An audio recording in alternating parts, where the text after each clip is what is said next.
And a welcome here to Wake Up Call with Dan Tortora, where sports truly meets that thing called life. We appreciate you being here Monday through Friday between 9 a.m. and 11 a.m. Eastern Time, and I am honored and privileged to have the lineup we have for you today inside of the Heritage Hill Studios. Heritage Hill, our exclusive studio partner.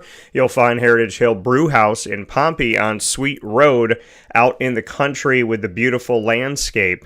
And on 628 South Main Street in North Syracuse, New York, you will find Heritage Hill North by so many different areas. North Syracuse, Liverpool, Cicero, Clay, the city of Syracuse, and so on and so forth. Right there, right when you get outside of the airport. So for those of you traveling in, you have Heritage Hill there for you as well. So thanks to Heritage Hill as we bring you today's broadcast featuring so many wonderful guests inside of MonPazPopcorn.com's What's Poppin'. We're going to start the show off with Charley Loeb, Syracuse Orange quarterback alum and a member of QB Country. Atlanta, has spent many years down in Atlanta, Georgia, and continues to be a part of bringing us the youth and the future at the signal caller position. So Charley here with us today to speak on the quarterbacks of the 2024 NFL draft class. We're going to be getting into a list of Caleb Williams in this order. Caleb Williams, Jaden Daniels, Drake May, Michael Penix Jr., J.J. McCarthy, Bo Nix, Spencer Rattler, Joe Milton, Michael Pratt, and Jordan Travis. We're also going to, on the show today around 10 a.m. Eastern Time, we'll be able to show you our special with Binghamton University Bearcats head baseball coach, and that will be Tim Sinicki on his 700th win, coming on the heels of that and ahead of hosting the America East Postseason. And then rounding out the second hour, Ross Turetsky, fellow broadcaster and writer, will join me to talk about the NFL schedule and his Jets. And we'll finish off the show as we always do on a Tuesday with the Ingredients to Success, proudly presented by Avicolli. So, with that being said, picture in picture with me, analyzing the quarterbacks drafted in the 2024 NFL class, is Charley Loeb. Charley, how are we doing? Man, doing well. Thanks for having me on today. Absolutely. And Charley, first and foremost, looking at, your history and your time with quarterback country down in Atlanta, just first, congratulations. And secondly, just what the experience has been like to continue to work with quarterbacks and continue to live in this world that you love so much, that you grew up in, to help the future and pay it forward. Yeah, it's a really, really kind of a blessing. Really cool role that I get to play. Love the game of football. Obviously, I'm not coaching at a high school or college or pro or on an organized team, but I get to be involved with the development of just tons of quarterbacks, and it's for me interesting because I go through the life of a quarterback once, right? You play your career and you go through it. On any single day, I'm seeing multiple guys with multiple challenges and their unique situations, and you're trying to get paths for them that's gonna help lead them to the best success possible. And for me right now, I see kids from the youth age where there's a lot of doors still open to some of these guys that we're going to watch today that are doing NFL draft prep. It's very glamorous, say, for the guys at the top. They have a lot of opportunities, and then there's also guys that are more on the fringe where, the feeling of a pro day might be, if I don't have a good pro day, I'm not going to be able to keep playing the game of football. So it's really interesting, unique, and I'm enjoying all parts of it. Yeah, and for you here, Charley, as we look at our conversation coming up today on Wake Up Call with Dan Tortora inside of the Heritage Hill Studios, as you discuss guys getting ready and guys that, are those guys that maybe have a lot of hype, a lot of publicity, a lot of things around them and expectation, and then guys that are looking to get their name out there and whatnot. For you, what do you consider the most rewarding part of working for quarterback country? Most rewarding part. Just for me, it's been a great opportunity, I'll say selfishly, personally, to better understand quarterback play and what's actually happening. I think when you're a college coach, when you're with an organization, I think a lot of guys that are in the quarterbacking world or offensive world, you have so many hats you have to wear. You have to be schematically sound. You have to be recruiting. You have other duties that you're obligated to. You have your own life duties that you have to do. And, you're going to have to start creating, say, I'm trying to find a quarterback to recruit, or I have quarterbacks on my roster I'm trying to develop. Yeah. You just start creating patterns where you have a guy that had success in the past, and all you do is you kind of seek to find another guy that somewhat emulates his style of play. And you say, okay, well, I can see him being like that. Or you have a guy that potentially he has a different style of play, but you say, okay, schematically, we can open more doors for that. We had a pocket passer saying we're going to get more of a runner. But I think what's interesting about the role that I have is I get to spend more of my time kind of analyzing what's actually happening with guys, and understanding what's occurring at a deeper level. And it actually maybe makes my knowledge of football shallower in some regards. Like, I'm probably not as up to date in what's happening in terms of the evolution of the meta, of how play calls are occurring and things like that, personnel substitutions. But I feel like I have a really deep, gaining a deeper understanding of how quarterbacks are actually throwing a ball, what's occurring when they throw, what are the different type of styles that lead to different type of patterns, and how are they moving. And that's kind of been a big, a fun thing for me. It's very quarterback nerdy.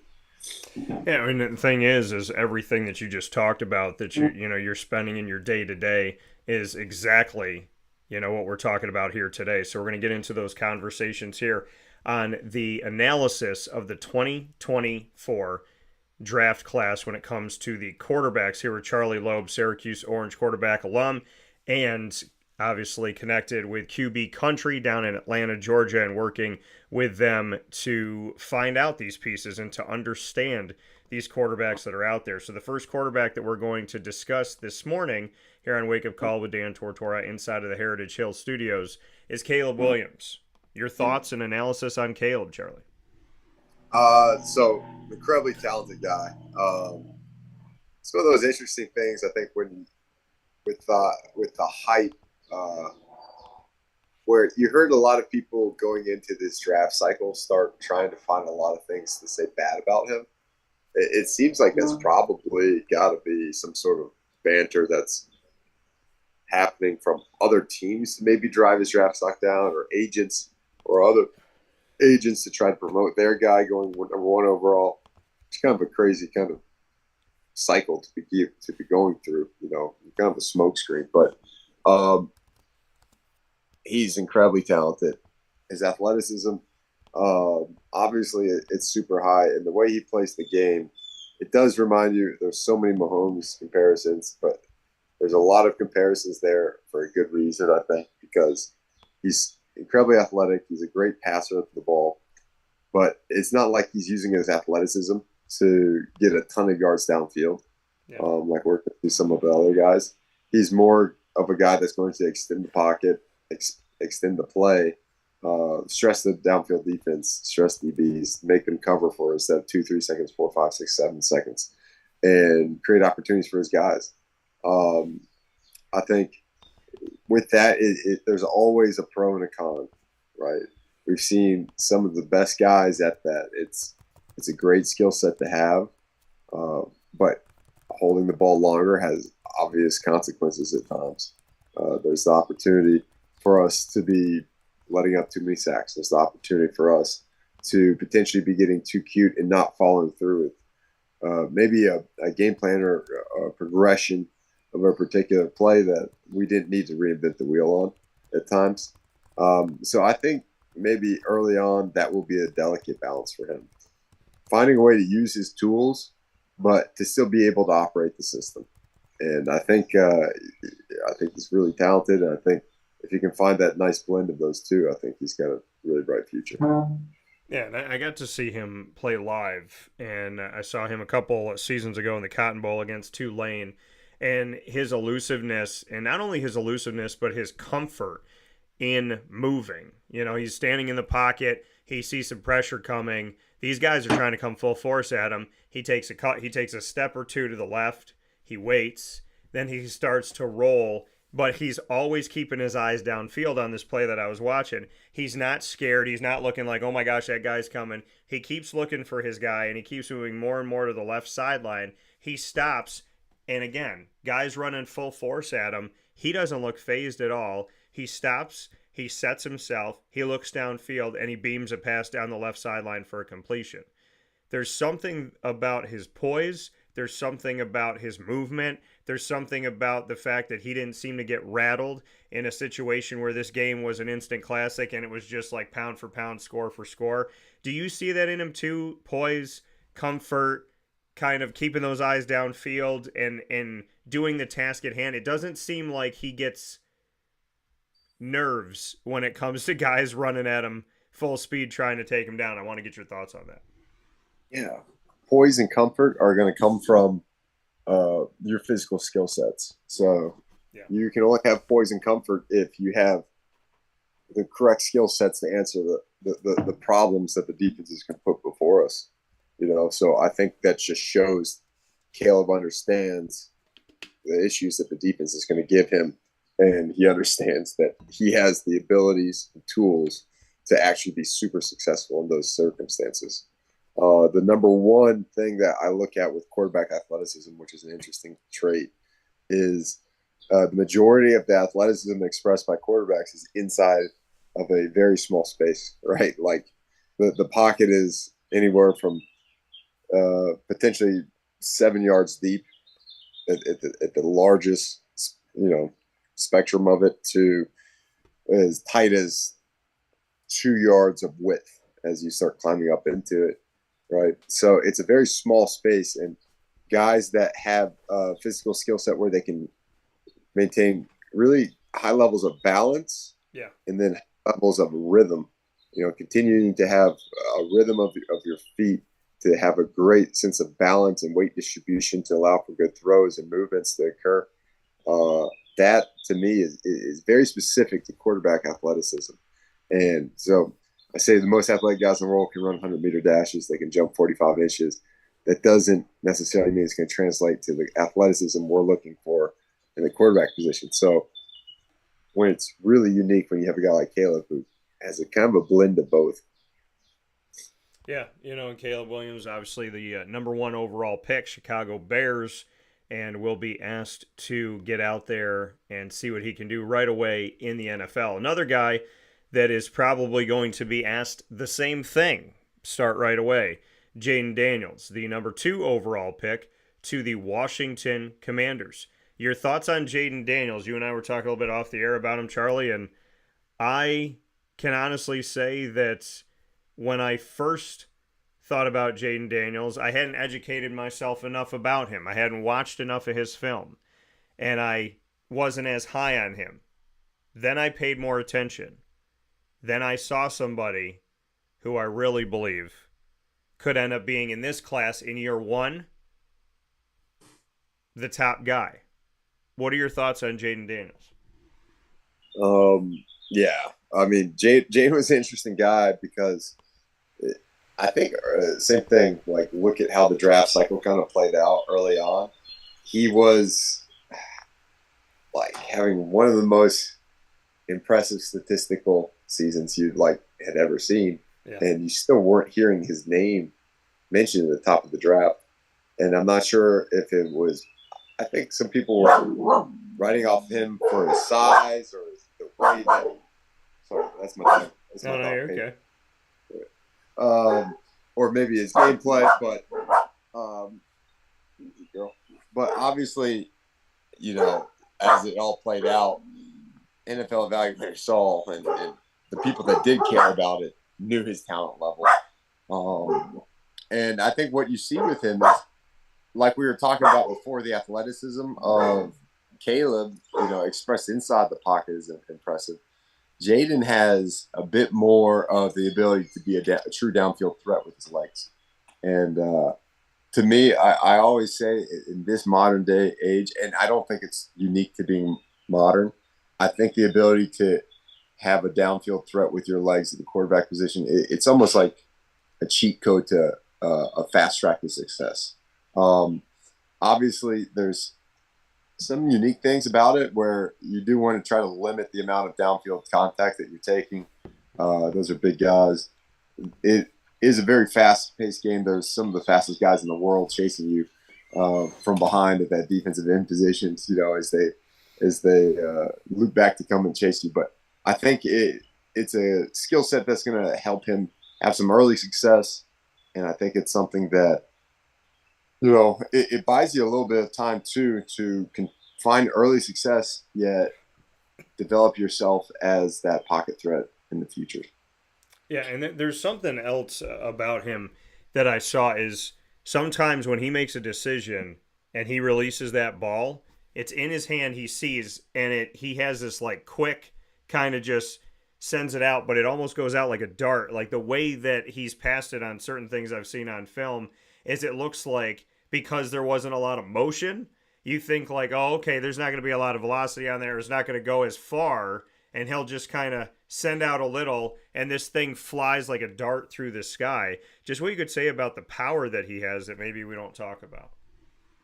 Yeah, well, I think one thing that's interesting, like I've been with QB Country, you said, for 5 years, and mechanically, obviously, what we do is we address a lot of the common issues. And even in the past 5 years, I'll say, like one set example is we do the Manning Passing Academy every year. And one of the roles that we do as a company is we put all of the college counselors at the Manning Passing Academy, who are all the top guys in the country, through workouts while we're there, along with like the high school campers. But the college guys that are there are the coaches. And they invite a lot of the top guys. Jaden was there this past year. I'm trying to think. Joe Milton was there.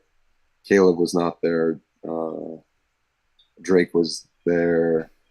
Penix was there. So a lot of those top guys. And over the years, it's amazing at how just in 5 years, Yeah. 5 years, how mechanically sound everybody's gotten. It's almost it's incredible. Like 4 years ago, 5 years ago, there'd be good guys there. You say, oh, but mechanically, there's a lot that you need to be touching on. Now it's like every single one of these guys has a really good framework of what a mechanically sound pass looks like. And I think a lot of guys are training in out of season with somebody now to really optimize a lot of things. But Jaden, no exception there. Again, yeah, it's a super efficient movement, I'll say. The way he uses his body, very efficient. He's not the biggest guy in the world for sure, but what you see is he's got a great ability to drive his hips into the throw, and he's got a nice, efficient upper body where his stroke is simple, and that's what we're looking for a lot of times. He's able to utilize a lot of lower body drive and rotation to get a simple stroke, which when you have a guy with a simple stroke like that, and not as violent of an upper body stroke, he's going to be able to be very precise, and I think you see that with him. Yeah, you definitely see that, and I appreciate that analysis of what I was seeing on film as we analyze the 2024 quarterback draft class here with Charley Loeb of QB Country, Atlanta, and of course Syracuse Orange quarterback alum as well. The next pick was the third overall pick, and a guy that I got to cover inside of my coverage of the Atlantic Coast Conference, and that is Drake May. Drake May drafted third overall by the New England Patriots, and Drake May coming from the North Carolina Tar Heels. Your thoughts on Drake and what he brings to the table as he steps into the NFL, Charlie? So I'll come out and say I do have to admit that if I have any biases, it would be some of the guys that we did do some draft prep with this year. Okay. So don't want to put that, or that to be in the background, but our company, in terms of draft prep of guys that we're reviewing, we did Drake May, we did Bo Nix. We also did Devin Leary this year. I don't think we're talking him, but obviously I got to spend some time around Drake. He's, one thing I could say on a personal level, he's just like an absolute joy of a guy to be around that you would want to be your teammate. He's a huge guy, number one. Like, I don't know what he's listed at. He's got to be 6'5", something. 6'5", 220. I don't know. Maybe something wrong there. And I'm 6'4", 210, right? Yeah. When I say huge guy, he's the type of guy that, though, man, it's not just like he's not 1 inch taller than me. It's like, okay, yeah, he's taller. His shoulders are broader. His hands are bigger. Like, I remember kind of the same feeling being around Andrew Luck, who I think I was the same height as, back in the day. But it's like he's the same height, but somehow he's way bigger than me. And you feel that way around Drake. And I remember down at the Senior Bowl a few years ago, felt that way around Justin Herbert. And that's who this guy reminds me a ton of, I think, in terms of the way he plays the game. But again, he's got this attitude and energy about him where I think he's really a true competitor. And then I do think if you have the right skill set, that's what this game comes down to, being an intelligent and a very competitive player, even more so than being the most mechanically sound guy. And I think Dre's got a really, really good future. Yeah, and you said you had an opportunity to work out with some of these guys, work them out before the draft and whatnot. Just the importance of that for, QB country and what you do, because you're dealing with so many different pieces of talent, right? Different ages, different, and just guys that might be, like you said, in a place where they're more of the upper echelon, there's expectation here, and then here's guys that are trying to work toward that. You're working with different ages and you're working with different people from all over, and you had a chance to work with these guys in draft prep like you were speaking on. To have the Penixes and to have the Mays and to have the Devin Learys who I covered in college to have that caliber guy come in and work out with you guys and prepare for the opportunity to make it in the NFL. Just what that says about what you get to do and what it says about QB country, that, you get to be on this road, on this journey of training guys and helping guys and seeing things and spotting things as they get set to live their dream. Yeah, and what's really cool is there's a combination of the role that that we play with these guys, and then the role that they play with us almost. And I think a lot of people think, oh, you go see the quarterback trainer and he's some guru that tells you exactly how everything's perfect. One thing that we're constantly doing, I think, as coaches and trainers is a really important thing that you need to do is you need to be around some of the best players in the world. Yeah. And it's not me telling the best player in the world what to do. It's me observing what the best player in the world is doing. And then from there, you want to derive okay, how do I make this a pattern of success?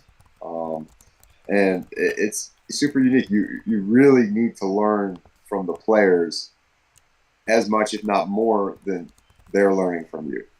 And then you need to help get them into their most efficient patterns. And not to go too far off the tracks, I think you look at Drake and I see a guy too that has just incredible talent, just like all these other guys. And every guy, I think really every guy that we're going to view today, it's not like back in the day when there was some guy that's going to pop up on the screen that can't move and is unathletic. Every single one of these guys is an athlete now. They all can move. They can all, they can all definitely move well within the pocket. And then some guys even have a pretty dang good downfield threat outside the pocket. And I've seen the old school guys here. And they're all, again, I think they're mechanically super sound throwers. Drake, I think, we talked about who is going to be the early breakout Yeah. of this coming year. I always think a guy like Jaden might have good advantage just with the legs situation, but in terms of who could be overall the true standout of the crew, I think Drake has a good chance as anybody. Um, People say, "Oh, is footwork this, that, or the other." The, when I'm training a footwork versus a throwing mechanic and a competitive nature of the position, it's like I talk about being like high level and low level mechanics. I could teach a grown man that's never played quarterbacking how to do a 3-step, 5-step drop efficiently. Um, the sequencing and timing of throw mechanics, that would be very hard to start from scratch with on somebody as an adult human. It would be really tough. And the things that he possesses, a lot of those things take years and years to develop. That I think that's what he's best at. And then the things that maybe he needs to keep working on, well, those are things that he's going to be a full-time professional working on. So I'm not concerned about that. I think he's got a super high ceiling. I think, again, Justin Herbert is definitely a comparison I keep seeing in my head, but with obviously different motion and things like that. Yeah, and the one thing I want to get to on Drake May before we move to Michael Penix Jr., who was drafted down to where you are in Atlanta. For Drake May, it seemed like sometimes that ball was hanging in the air for a while. And, he's throwing a pass downfield and a receiver's running their route, and the receiver kind of has to slow down and wait for the ball and get under it and then go. Are you concerned at all with his ability to get the ball downfield on time and not put his receivers in situations where they have to slow their routes and wait for the ball? What you said there was great. Actually, the timing, it's not the ability to drive the ball downfield that he lacks, or really a lot of these young guys ever lack. It's the timing situation, and timing is created from footworks. The footworks, what footworks allow for things to happen is consistency and repeatability of action. So I think what you see is he was executing a lot of his footworks or a lot of his concepts with inconsistent footworks, and his ability to push the ball downfield physically is not limited. He could do it as well as anybody in the world, probably. But his ability to consistently put that at the right spot at the right time, that's going to come down to the consistency of your footwork and the timing of that with each route and each receiver. And that, I think, that's what's going to ultimately make things be as sharp as they could be. And there's no doubt in my mind that he can do that. And more than anything, it almost sometimes impresses me more when guys are achieving success without some of these basic components. It's almost like encouraging to me in a funny way.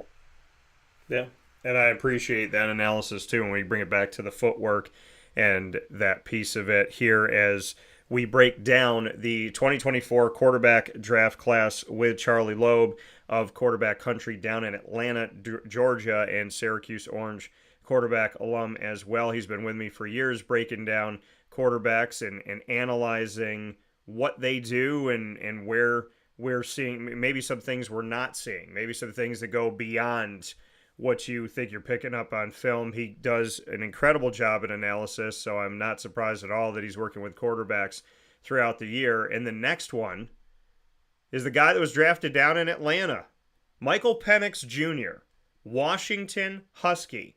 Really talented guy. Question mark was not him. It was Atlanta. Kirk Cousins, 4 years, $180 million contract, $100 million guaranteed. Get rid of Desmond Ridder after a couple of years, only to then go and draft Michael Penix Jr., 8th overall, and leave us with the question, is Kirk the guy? Is Michael the guy? Is Michael going to sit for 2 or 3 years? Why would you pay someone $100 million and then go get a quarterback in the top 10, knowing that money comes with that as well? You're down in Atlanta, so we're going to analyze Michael Penix Jr.'s ability to throw the ball and his talents that he has and who he is as a quarterback. But Charlie, in this unique case, we also have to analyze what the heck happened in Atlanta on draft night. Yeah, I'll say just the rumblings around here. There were a lot of angry fans around here that didn't particularly and kind of shared the same sentiment as you, saying, "Man, I like this kid, but we just went and signed Kirk, put all this money towards him. Aren't we investing in the now? Like, aren't we investing in trying to win a Super Bowl in the next 3 to 4 years potentially?" And I think that left a lot of people scratching their heads. So, looking at beyond the fact that Atlanta really didn't make any, I thought they were going to go with Dallas Turner, and I thought, okay, you got Kirk Cousins, you get Dallas Turner, you get an edge rusher early on in the draft, and then you build from there. They have a ton of talent. What do you think about this? Because I want to analyze Michael Penix, and then I want to talk about the situation more. But Michael Penix Jr., what do you see from this guy? What are his abilities? What does he bring to the table? First and foremost, seeing a lefty is always fun because it's more rare. So Michael Penix Jr., the left-handed guy who's coming into Atlanta, what does he bring to the Falcons? What are you seeing from his film? Well, yeah. First off, obviously, lefty, always interesting to see. There's so much like folklore around lefties. I hear it all day, every day from whatever coach or player or parent tell me how the things are different for lefties. How the ball, it's got a tail to it. The mechanics have to be a little bit different. This or that. I say, why would the ball have to move different? It's spinning in the opposite direction, but it doesn't mean there's 6, 7 fingers on the left hand versus the right hand. Like everything can be exactly identical versus, well, you're going to flip the way the ball's spinning, and then you're going to flip in terms of what's your blind side in the pocket. You got to flip that too. But that's really it, right? And what's the big difference between a lefty and a right? There's not that much to it in terms of what's changing. In terms of like mechanically, are things different for a lefty and right? Maybe there's a bit of a more deviation with lefties because most people they watch and see are righties.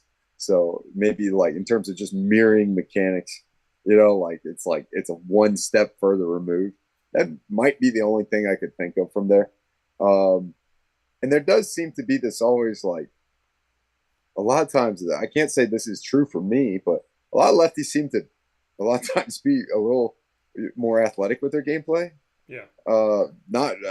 Not saying for me, but like look at the history of some of the lefty quarterbacks that have made it to the highest level. You look at like Steve Young or Mike Vick or Tim Tebow. You always see kind of these like guys that are athletic, kind of do things their own way. It's kind of fun. So Penix, we can say it right with all these other guys. He's another. It's funny. People really see him as the pocket passer of the career. I think he ran a 4.6 40 at the combine, maybe even faster, or at his pro day. He's an athletic guy. He can move around the pocket. He's got a nice stroke. He's like we all saw in the college football playoff, incredibly talented and throw with anybody out there. I mean, he was dotting it up as well in some of the highest pressure situations as anybody. I actually trained a kid. I still train a kid that was his backup at Indiana when they were together. And, this kid's now transferred down to Georgia Southern.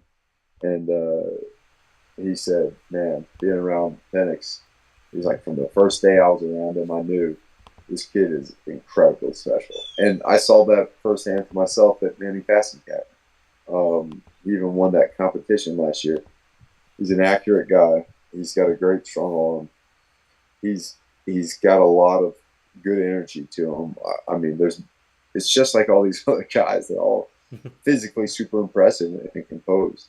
I think a lot of times one thing that I see that I think is encouraging from him, but also something that you would want to clean up is I do think he's good in terms of creating high levels of accuracy even when his body's in some of the wrong spots, as I would say. So I would like to see him sometimes move his feet more to create better alignments Okay. with his throws. But I think he does have this ability to have his feet misaligned with his platform. And I'm not just talking about the underneath throws, be able to be accurate and powerful with them, but he can hit downfield throws with pretty misaligned base and do it on a consistent basis. That's one of those things where it's like, well, he's very special at this. Do we get him more what would be fundamentally sound in terms of, what the textbook says? Yeah. Or do we let him play his style a little bit more? And, that's kind of a unique question to ask. Yeah, I mean, it's kind of like Brett Favre, right? His mechanics were all off, and the way that he did things was the way that he did things. Do you change it? Reggie Miller used to click his feet together. He used to hit his feet together when he shot, and his hands would go like this instead of like that. He would shoot it with almost like his hands going out both ways, but it worked for him. Some men and women out there and boys and girls have just different mechanics or a lack of certain things that they're not putting out there, but it seems to work for them. And in the case of Michael Penix, the man can beam that ball down the field. Penix. Yeah. Oh, go ahead. What were you going to say? Oh, no. I was just going to say, I think I totally agree with the variability in mechanics. And I think one thing that is kind of an important detail for us to think about can be to not think about mechanics being right or wrong. Yeah. It's understand what is the pro and the con of every mechanic. So if I sometimes I'm talking as a metaphor for back play will be imagine I have a great 3-point shooter, and every 3-point shot that he takes, he shoots as a fadeaway. Well, you would say there's nobody on you sometimes. Why would you continue to fade away? Yeah. And sometimes guys just have consistency of pattern that will become more consistent in something that should be a lower probability outcome. So that's where it's like, this is interesting. And that's where style and scheme can fit. Because say the guy's got a terrible dribble. You can't create separation off of a dribble. Yeah. Well, great thing's good at fadeaways, right? But then you have a guy that he's wide open all the time. Either maybe there's, he plays on a team where other guys are penetrating and creating space for him, or maybe he's a good dribbler and he's still fading away. That's where you start asking a question. Okay, this guy's a good shooter. Do I teach him more of a traditional shot here that will make him a higher efficiency potentially, or do I let him keep shooting the way he's shooting? And I think that's because there's obviously a pro to the fadeaway, obviously a supposed con to it as well. So, you can look at throwers much the same way. If I'm not lining my feet, what's the pro? Well, I'm quicker, I'm faster, I'm not having to spend extra time. What's the alleged con? Well, I should have less directionality in terms of where this ball is going. I should potentially have less velocity. I can't rotate my body as much on this throw. So it's just interesting. Yeah, it is. And, Michael Penix Jr., here he is in a situation in Atlanta, talking about interesting, having Kirk Cousins 4 years, $180 million, $100 million guaranteed, and a top 8 quarterback drafted. Michael Penix, I thought, would go somewhere in the teens after Bo Nix. So what do you think, Charlie, about Atlanta's situation? Is this a Kirk Cousins plays 2 years and as long as he stays healthy, Penix sits and waits and learns? Is this a Penix plays? Is this a they try to move Kirk even though they just spent all this money, and who's going to accept that contract unless Atlanta decides to have a dead cap hit? How do you see this thing filling itself out, so to speak? Where are we in Atlanta in a situation that seems like they drafted high for the future, but then spent a lot of money on a guy who's been in the league for a long time? It is super weird. I don't know. I would have to really do some guesswork here. I think one thing that in the guesswork that you could say for sure is the guys in Atlanta view this guy very, very highly. There's something about him that they value a ton. I think they've probably done way more research than me, I'll say, and they really love what they see. Yeah. And they see a guy that they think is going to be super successful. And, shame on us if we ever skip out, especially at the quarterback position, on a guy that we think is going to be a mega star. Look at some of the guys that followed this pattern of late in terms of sitting. A guy that in the steps of, in the shadow, I should say, of a guy that is successful, Mahomes sitting behind Alex Smith, Jordan Love sitting behind Aaron Rodgers sitting behind Brett. Some of these development guys have done a really good job of coming around. And I think maybe you could say not as much, but in some situations, like, man, that was a waste of a draft pick. We only have a couple more years with Brett, or we only have a couple more years with Aaron, or Alex, and let's try to win now. Yeah. But I think it's a testament to when you have a guy that's special, you got to take him regardless, especially a quarterback. And, if you want me to take a second guess at it too, I think we're in a very much a win now time of the NFL and the NCAA. You're seeing coaches and management get less and less rope and less time in order to win.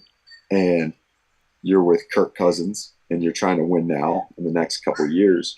Well, maybe it provides a little bit of slack in that rope if you say, well, Kirk's not working out so well, but this next guy that we have in line, this is the guy we're really going to be able to win with, So you have a really promising guy sitting behind him. You're hedging your bets is all you're doing. Yeah. It's a decent strategy, and you say, well, we did have to spend some draft capital on the first rounder, but he's a special, unique guy. There, you provide yourself some slack. And then with all the other assets you have, you're trying to provide the environment around Kirk to be most successful. So, that could be another thing that's going on. Yeah, and we'll see how this thing shakes out and what this looks like for the next couple of years. Michael Penix Jr., the next one after Michael Penix was drafted 8th, trading up one spot from 11 to 10. I thought they would go from 11 to 4 and try to trade up here with the Arizona Cardinals. They ended up trading up just one spot with the New York Jets. The Jets must have seen this situation and taken advantage of it by saying to Minnesota, hey, we got Aaron Rodgers, but we need a guy for the future. We only got this guy for maybe a couple more years. You saw what happened last year. I think we're going to take JJ unless you make us a deal. Minnesota bit. They moved up one spot. Jets got some capital. JJ McCarthy, no matter what, I thought was going to be a Minnesota Viking. Whether it was the 4th pick, the 10th pick, the 11th pick, he was a Minnesota Viking, in my opinion. What are your thoughts on JJ McCarthy and Minnesota, where right now the competition is Sam Darnold, Jaron Hall that they brought in last year? What's your take? Man, so JJ, let's see here. The first time I ever saw JJ McCarthy, I was working a camp. It was called the Rivals 5-Star, and it's kind of like Elite 11. I think the top 10 to 12 quarterbacks in the nation are there from high school. And JJ was there. Bryce Young was there. I think CJ Stroud missed that one. He was supposed to be there. So there was like a lot of the top guys that ended up hitting from the high school ranks. So I saw JJ when he was a senior in high school going into his senior year. You know who else was in that crew? Was Kyle McCord. He was there. Hughes. The others talked him, rep him. So, and I voted JJ as the MVP of that group. When they asked me, as the trainer, who was the best in the group, I said, this guy is incredible. Never said, how is Bryce not the MVP? Because he was the early favorite, I think, going in. And I just said, everything that I asked this kid to do, he can just do. I'll say move faster, he moves faster. He's already moving light speed.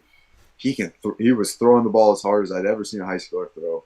He was as twitchy and athletic as I've ever seen a quarterback play at that age. And I was just kept being impressed more and more by him. I think they ended up overruling me and giving the MVP to Bryce. Anyways, doesn't matter what I say. But but he was super impressive. And then obviously he went off to college and only continued to showcase a lot of those skills. He's a guy just like everybody else we keep saying. He's an athlete. He's athletic inside the pocket. He's athletic outside the pocket. He can push the ball downfield. He's got a super live arm. I think interesting, a little bit of a different offense than what some of these other guys were running a lot. Yeah. He was running more of a traditional NFL offense of what we've seen, from years past, and that it's doing some under center stuff, relying a little bit on the run game a bit more, maybe not as much of the perimeter screen world. So some of his numbers don't pop the same way. He's doing a lot of downfield pass concepts and, intermediate range pass concepts and, very effective. So I think a lot of those progressions that they were asking him to go through in college ranks, they're going to see in the NFL. And I think he's got an incredible skill set. So, I think he's got a good chance to be a high-level player in the league. Just like all the other guys, he's going to have to develop. And the one thing I think I would like to see from him a little bit would be, he's always impressive in the workouts with the guys, but I do think some things he's going to have a little bit more consistency in controlling. He's so violent, like I was talking about earlier, with his throwing action. Can he create a lot of consistency with his throws to get high-level accuracy on a repeated basis? Yeah. I'd like to see that. Yeah, that coming here from Charley Loeb of QB Country down in Atlanta. Speaking on the quarterbacks of the 2024 NFL draft class, and most recently here on J.J. McCarthy. Selected one pick after him, and somebody that I had going exactly here is Bo Nix. Actually, I predicted 5 out of the 6 quarterbacks that were drafted in the top 12. The only one I didn't was the one that most people didn't. Michael Penix Jr., including Atlanta Falcons fans, going 8th overall. Bo Nix going 12th to the Denver Broncos. Whether people admit it or not, Bo Nix could be the best thing since they had their Peyton Mannings and their Tim Tebows. Since Manning and Tebow, not only has Denver not been a playoff caliber team, they have recycled quarterbacks, brought guys back, had guys there. This didn't work. That didn't work. Draft a guy, let a guy go. Drew Lock, for example. And now they draft Bo Nix. And not only do they draft Bo Nix, but they bring in security blanket, wide receiver Troy Franklin, who he played with at Oregon. This is a guy who's flying under the radar. It's a guy who's not getting a lot of respect. It's a guy who's getting counted out simply because, in some cases, the team he went to, people going, well, Denver's in shambles. It's not a great organization right now. They can't move the ball. So Bo Nix essentially is going to have a bad year because he's going to a bad team. Well, then you could say that about Caleb Williams. You could say that about Jaden Daniels. You could say that about Drake May. So the Bo Nix factor, what does he bring to the table, Charlie? And what do you see from a guy who a lot of people are already deciding is going to fall into oblivion? Yeah, I mean, it's interesting for anybody to be able to sit there and say this guy's going to be successful or not. When we talk about so far these 6 top guys in the draft, so, I mean, put them in a workout side by side, and you're going to say, wow, these guys are all incredibly talented. They all can move. They all can throw. Put them onto the whiteboard.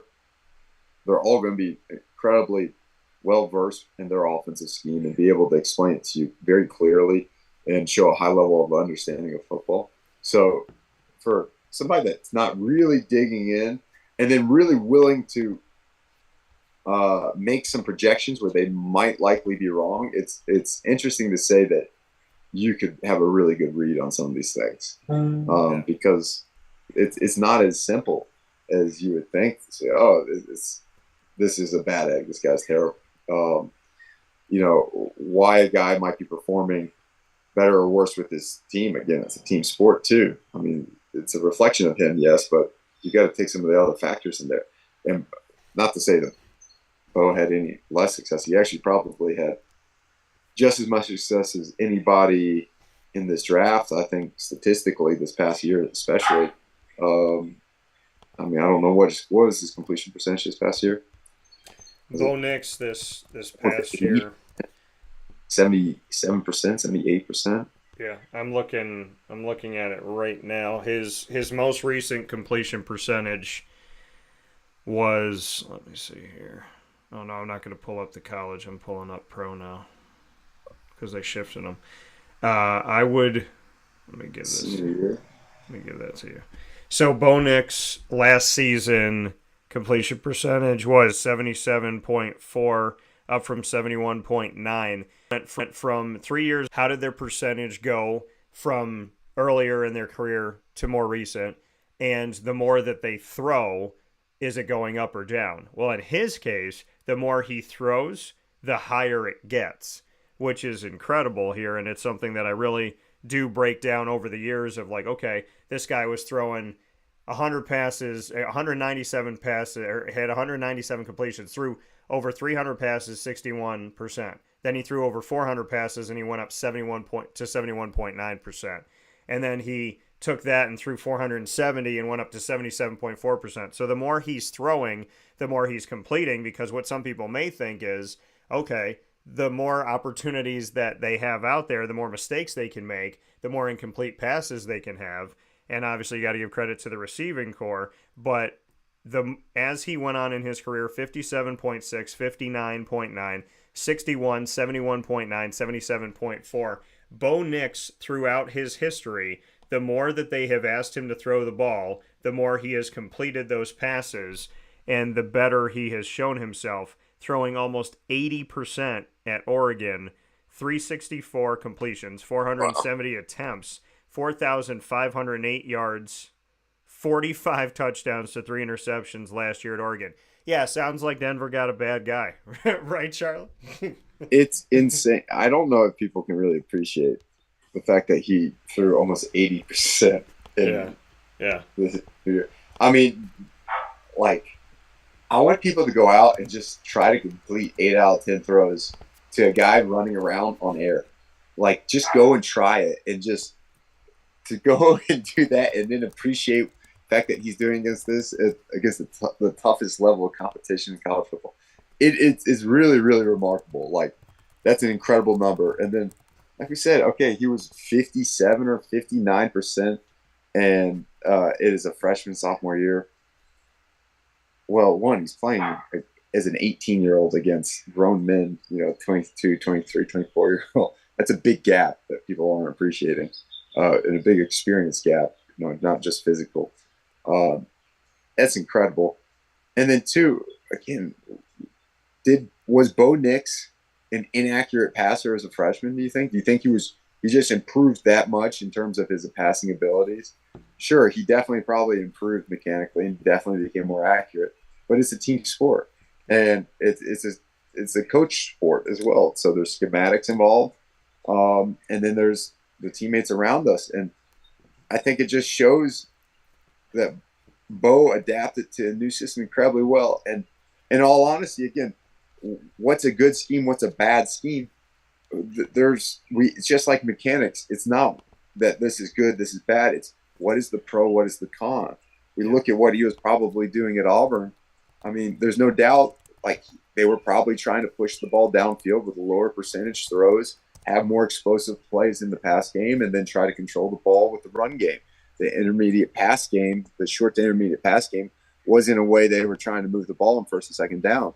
Go to Oregon, making that they're going for that on first and second down, and then opening it up with your shot plays there. And that led to the way that we see his statistical season play out. And so just me hearing, he's a 57% passer, it doesn't even tell me the information that he's inaccurate. It doesn't even tell me the information that he's not operating the system well. Right. If I'm throwing 45-yard passes downfield, every play. Like if I'm 57%, that's incredible. So you can't take these things away from the context that they're played out in. And that's what high level evaluators of talent are doing that a lot of us as the common fan aren't. So, man, can Bo Nix be an effective player in the Sean Payton offense? Well, we just saw that he is an incredibly accurate passer. At Oregon, he displayed that. And they used a lot of the short to intermediate pass game to move the sticks. Look at what Sean Payton's done historically with his quarterbacks. Well, they run a very West Coast scheme with Drew Brees. And, I mean, that's exactly what they did.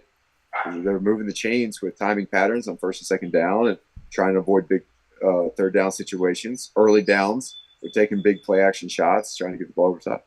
It's almost exactly what he was doing already at Oregon, but just in a different form, a different style, right? So I think that actually is a great fit, but it is definitely there's going to be a learning curve in terms of it's a different system, but kind of stylistically it plays out very similar. And this guy's got every skill set that you want. Again, we did our draft prep with him, and he's be around him as a person. It's really special. You're like, wow, this is a leader and a really dedicated guy, and I want to be around this guy more. So I agree with you. I think it's a high level pick. Yeah, 12th overall, and I got him high on my board of what these rookie guys can do in year number 1. The next player to talk about here in our analysis with Charley Loeb of QB Country down in Atlanta of the 2024 draft class when it comes to quarterbacks inside of the Heritage Hill Studios. Next guy up is Spencer Rattler.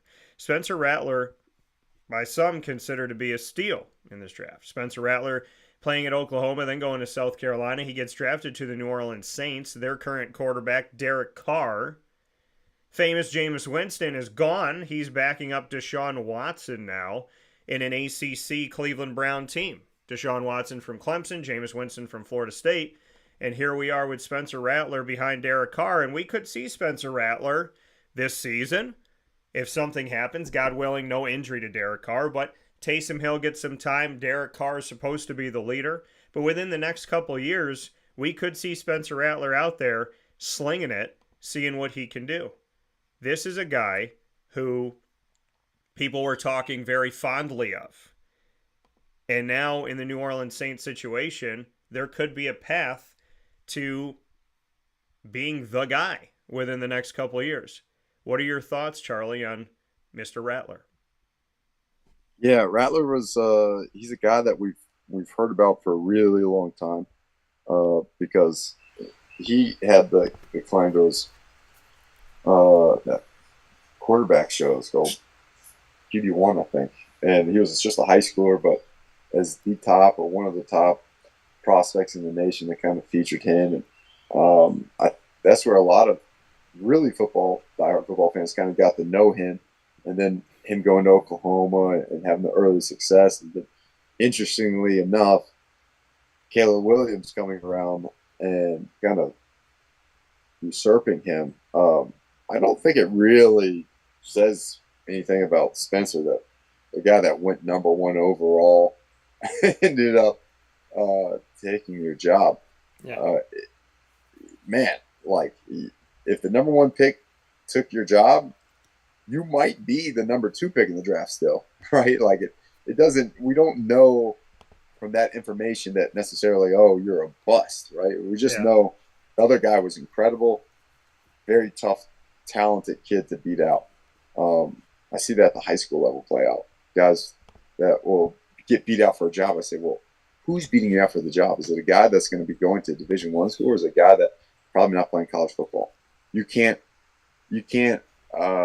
take your value away from that interaction occurring without really knowing the details of it.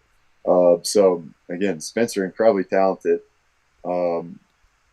ended up going out to South Carolina, and I think a little bit like we were talking about with Bo, like South Carolina compared to some of these other teams that we talked about, it's a good, very talented football team playing in the toughest conference in football.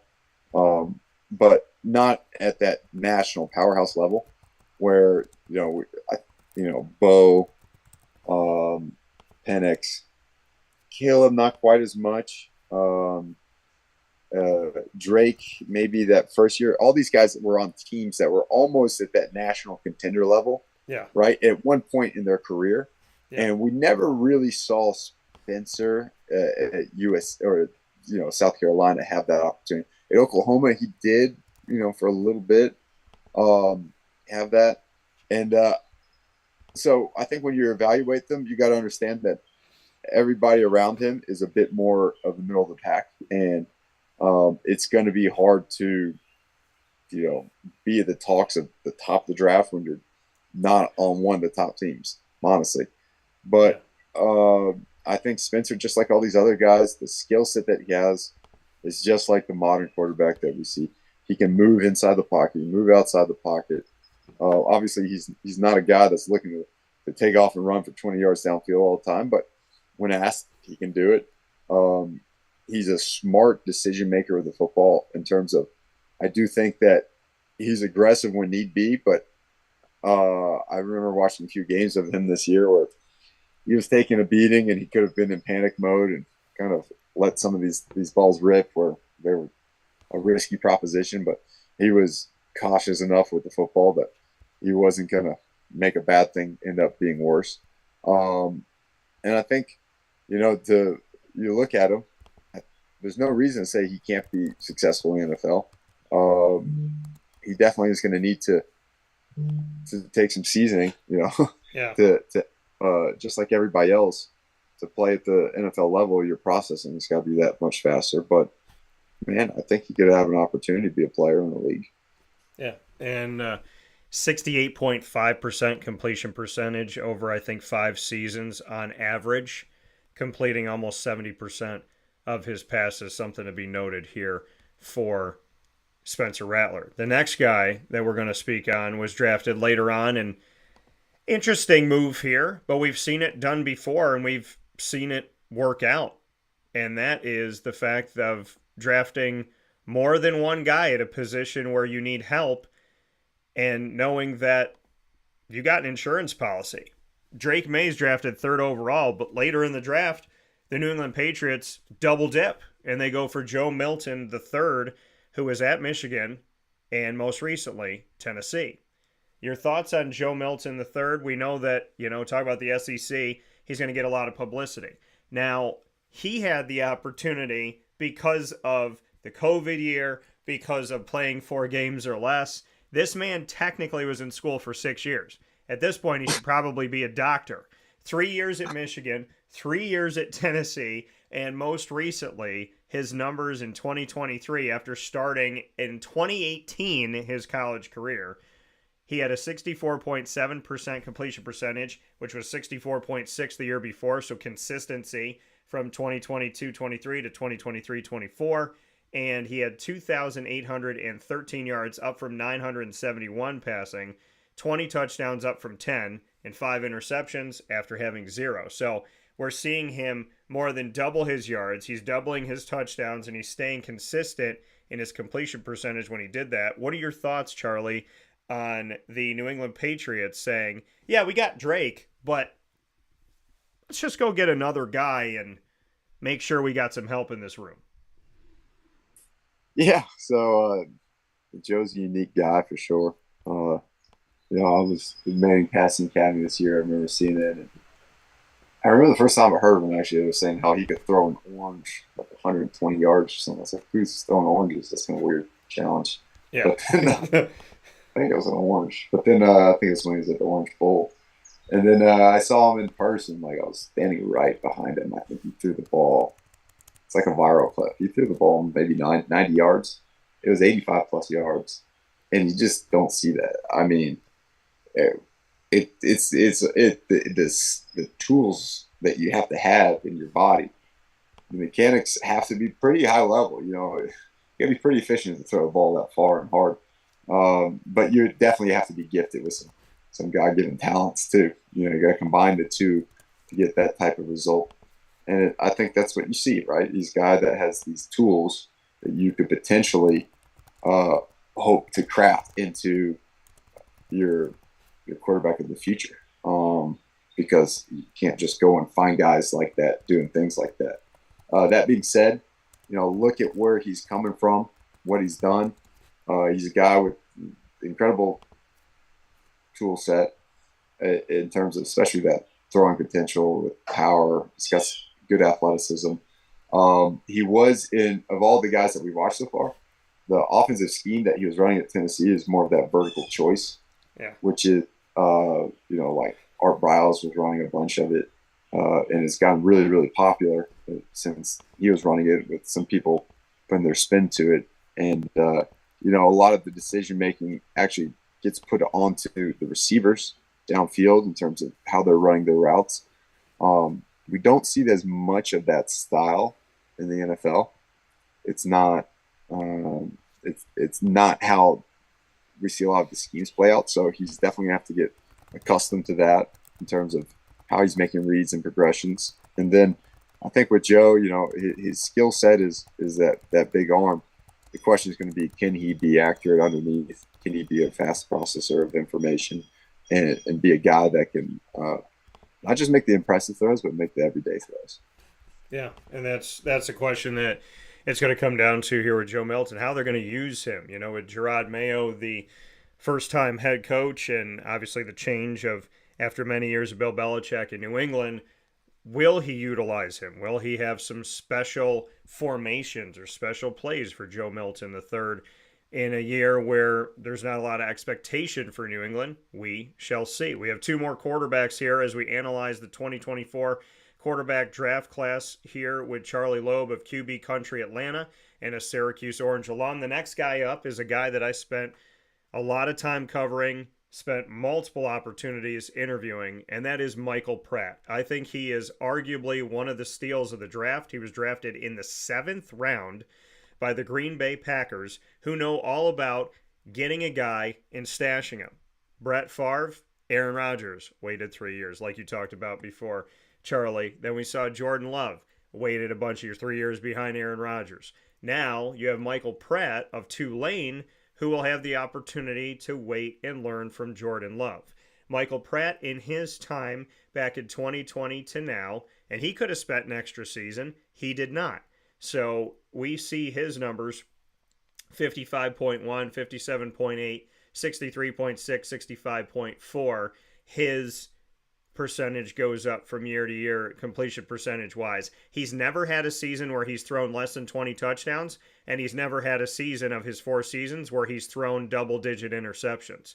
Michael Pratt is a guy who has shown consistency. He is a guy that has shown leadership, and he's got an interesting stat. His Tulane team, offense, defense, and special teams, is the team that I saw in the Cotton Bowl at the Cowboys Stadium in Arlington, Texas, that took down USC when their quarterback was Caleb Williams. So Michael Pratt in the 7th round, his team took down the first overall pick, Caleb Williams. What are your thoughts on a guy that I think more people should be talking about, Michael Pratt? It's funny. You probably know more on Michael Pratt than I do, for sure.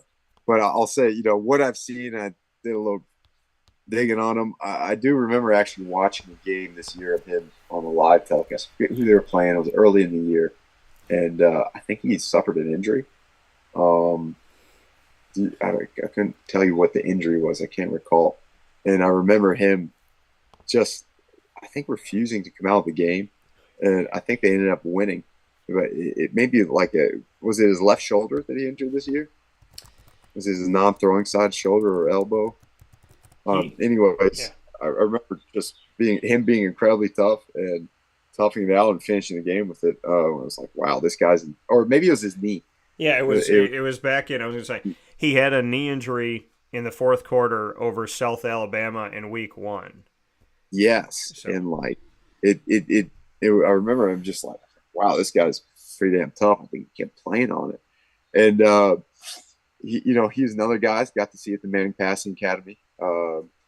Special kid, definitely can throw the ball to anybody. Watch the film, can throw the ball to anybody.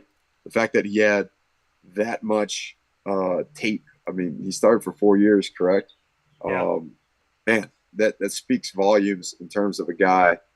Look at the quarterback position. It's interesting. we need high-level competitors that have athleticism, that are good throwers and accurate throwers of the football. That's kind of always been the equation. Switch that with like a baseball pitcher, for instance. They don't need the athleticism. They don't need necessarily. They need to be competitive, but not strategic in their competitiveness in terms of team play as much. But they have to be the most elite throwers in the world. They have to. There's no way around it. They have to be able to put a ball an inch here or there. I think what we see with a lot of great quarterbacks is they may not wow you with the God-given talent of their throwing abilities, but that's not ultimately always what's going to judge us alone. You know, how many great quarterbacks have come from late in the draft, from Purdy to Brady, you know, where it's not like Joe Milton was throwing the ball 90 yards, where it's like, wow, I got to take this guy. That's not it. It's not that he's throwing 108-mile-per-hour fastballs. It's this guy is a winner. He knows how to play this game. He has experience playing this game, and he's a competitor, and he's a good thrower that can get the job done. I mean, again, I'm not saying Pratt's not an elite thrower, but, you know, I would be excited about a guy that I think has that skill set as much as anybody in this draft, you know. Yeah, I mean, watching what he's done from back in his first season, 10 games, then 12 games, 13, and 11 after that most recently. So the fact that he was called upon right in the beginning of his career, the fact that his percentage goes up in completion percentage, the fact that, you know, this is a guy who minimizes his interceptions no matter who he's playing against, and a guy who maximizes his touchdowns. Michael Pratt is one of those guys that I feel like is going to come into camp. He's going to work his tail off. He's going to keep his mouth shut, and he's going to be somebody you want in the locker room. There's leadership to him. And when they defeated USC and Caleb Williams in the Cotton Bowl, I went into the locker room and I spoke with him. And the humility, the kindness, the generosity of time, there's a lot to be said about a guy who probably should have had more fanfare around him. And yet he also looking at all this, he stayed committed to Tulane. Could have jumped in the transfer portal. Could have said, I'm a really good quarterback. Look at what I'm doing in the American. Could have jumped somewhere else. Could have said, oh, maybe I'll go to Kentucky. Oh, maybe there's an opening out here on the West Coast. Maybe I could go to Oregon State. Maybe I could do this. Maybe I could do that. You know, if DJ Uiagalelei is going to leave, maybe I'll jump in there. But he stayed committed to Tulane. He stayed committed to the process. He stayed committed to Willie Fritz. And, you know, I was told a long time ago that I first saw him. And they said, Dan, that guy, they said, look it up. He wins everywhere he goes. He's going to win at Tulane. And Willie did, which catapulted him into his next job and his next opportunity. And Michael Pratt was a part of that winning. It was a team that has had a lot of success. Patrick Jenkins on the defensive side, Tajay Spears, who's a Tennessee Titan going into year number 2. Michael Pratt, his leadership, his confidence, his commitment, his loyalty, his humility, I think Green Bay got a steal. You're looking at a guy who's going to come into practice and he's going to push you. And he is going to, I mean, to me, he's going to know what he needs to do. He's going to understand the game. He's going to know his mechanics. And I think that he's a guy that you might find his name either staying in Green Bay or a couple years from now going somewhere else. But he's going to be one of those guys where you're like, okay, like how Gardner Minshew might arguably be the best backup in the nation. A Michael Pratt finding his way and getting on a team that may need him someday, and maybe it is Green Bay. But I am very happy he's in the NFL, and I think whatever team holds on to him and sees his value is going to be very excited about the fact that in a crisis situation, you got a Michael Pratt on your roster.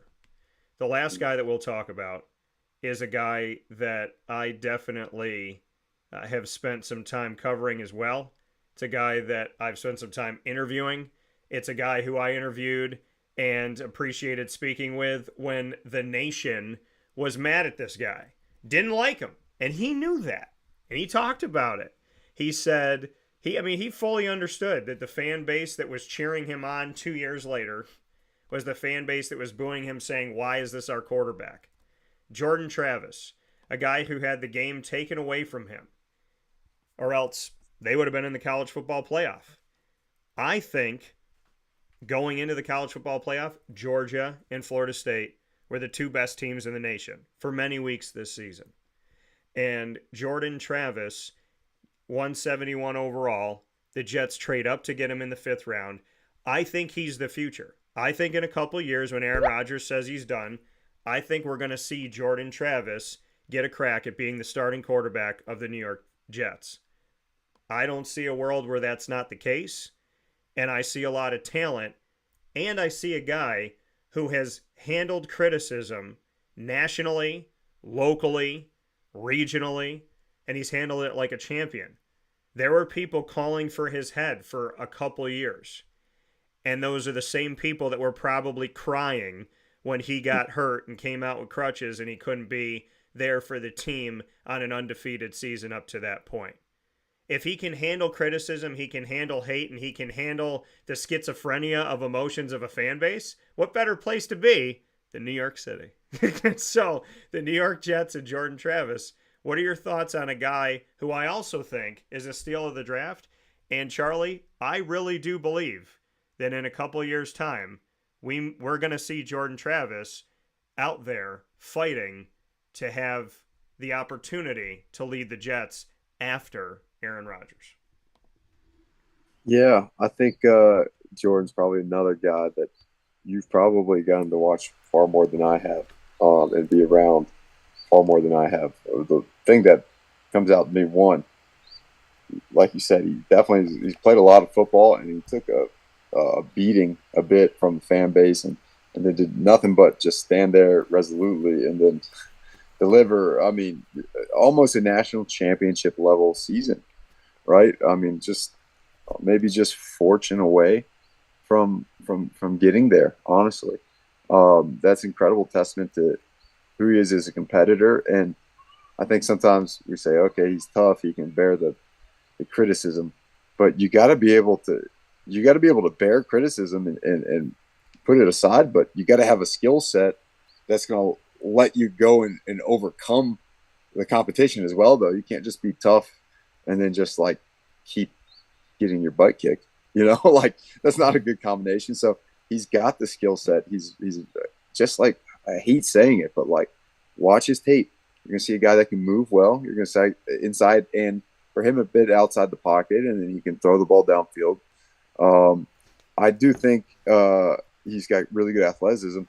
I think he'd sometimes, from some of the things I've seen, he'll dance around the pocket maybe a little bit more than I think you'd like him to. The good news is he has the ability to do that, right? Yeah. Can't dance unless you got the ability to dance. So he can do that. I like to maybe see him do a little bit less. And what a great situation if you're behind Aaron Rodgers, where it's like, okay, he's got a good skill set. He's got the physical and the mental skill sets that we're looking for. Let's see if we can sharpen these skills, these tools, and have him apply it at the NFL level different, where that equation can kind of make sense in your head, right? Whereas like the Penix equation, right? Some people are still trying to calculate, he's got 3 years, he's got 4 years on a contract. How's this going to play out? Yeah. This equation, you're kind of like, okay, I can see 1, 2, 3, 4 this playing out. So yeah, I think it's a great pick by them. Yeah, and Jordan Travis, really the starter for 3 seasons. He's another guy who technically spent 6 years in college, Louisville first, and then Florida State from 2019 through 2023-24. And in his 3 seasons as the guy, his completion percentage went up to 62.9% and or above. And we saw him have really the best season that he's ever had was this past season. And numbers-wise, it wasn't his best. But as a team and helping to lead the offense, it ended up being the best. So his best statistical season was 2022-23. 64% completion percentage was his best. 3,214 passing yards was his best. 24 touchdowns was his best passing.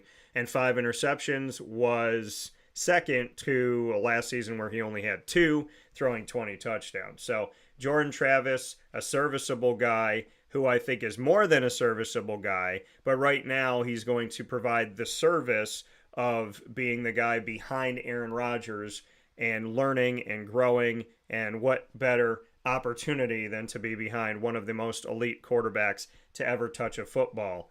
So with that being said, Charlie, we've went through a class, and I know Devin Leary is another guy that you had brought up here as well, and a guy that I covered in college. But to be able to go through what we went through here and speak on these quarterbacks coming into the NFL drafted in 2024, Caleb Williams, Jaden Daniels, Drake May, Michael Penix Jr., J.J. McCarthy, Bo Nix, Spencer Rattler, Joe Milton III, Michael Pratt, and Jordan Travis. I appreciate your analysis, as I always do, of really educating us on the things that a quarterback sees and a trainer sees, and a guy who understands the skills and the small nuances that other people may not pick up. You have always been a wealth of knowledge and wisdom when it comes to the quarterback world and when it comes to football in general.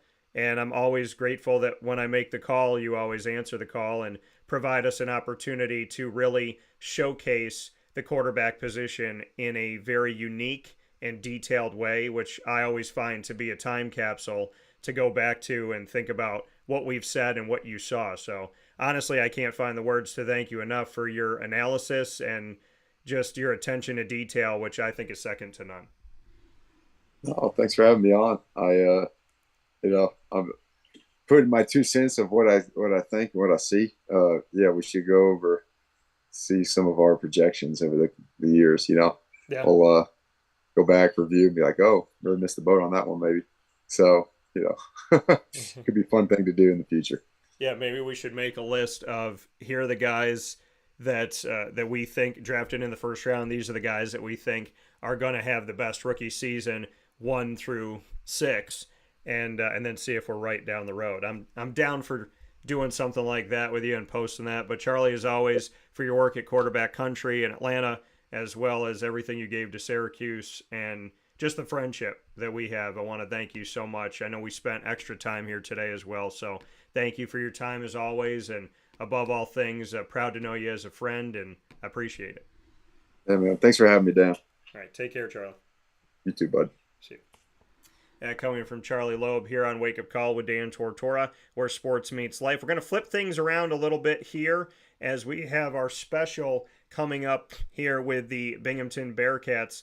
We're going to flip things around just a little bit as we ran a little bit longer than anticipated to make sure we got through all these quarterbacks. I wanted to get that analysis out there for you. So with that being said, we're going to bring in Ross Turetsky, and then we're going to jump into our special with Binghamton University Bearcats baseball, and their head baseball coach, Tim Sinicki, is going to be joining us here. You're going to be able to see that special for the first time. So excited to do that, excited to have that as we look to bring Ross onto the broadcast. We'll take a step aside for a fast break inside of the Heritage Hill Studios.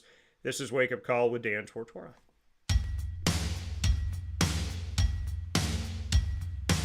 Central New Yorkers, you can now enjoy the taste of Heritage Hill award-winning craft beers, seltzers, and a full bar at 3 locations. Spend your weekends at their beautiful location in Pompey with its amazing views, sunsets, family, and pet-friendly facilities, as well as extensive private event areas. Get their taps, tonics, and tastes in their brand new North Syracuse location at Sweetheart Corner in North Syracuse, New York.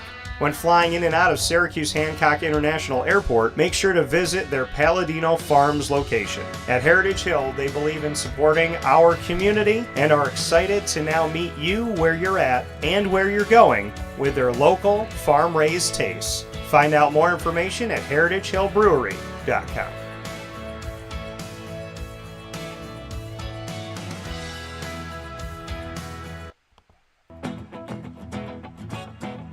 This is Amy from Mother's Cupboard, home of the whole frittata. We are open daily 6 a.m. to 1:30 p.m. For takeout orders, call 315-432-0942 and tune in to Wake Up Call with Dan Tortora for our monthly food challenge and try our Wake Up Call signature menu item available 7 days a week.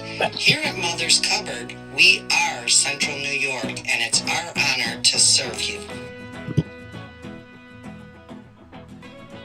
Ma and Pa's Kettle Corn and Popcorn Factory remind us that every day is worth celebrating at 201 7th North Street in Liverpool, New York. Open Monday through Saturday in-store and always online at maandpaspopcorn.com. Serving our Central New York community and beyond, order anywhere, anytime at maandpaspopcorn.com. Stop in to get a tin at Ma and Pa's on 201 7th North Street in Liverpool, New York to get your half-price refills for the rest of your life.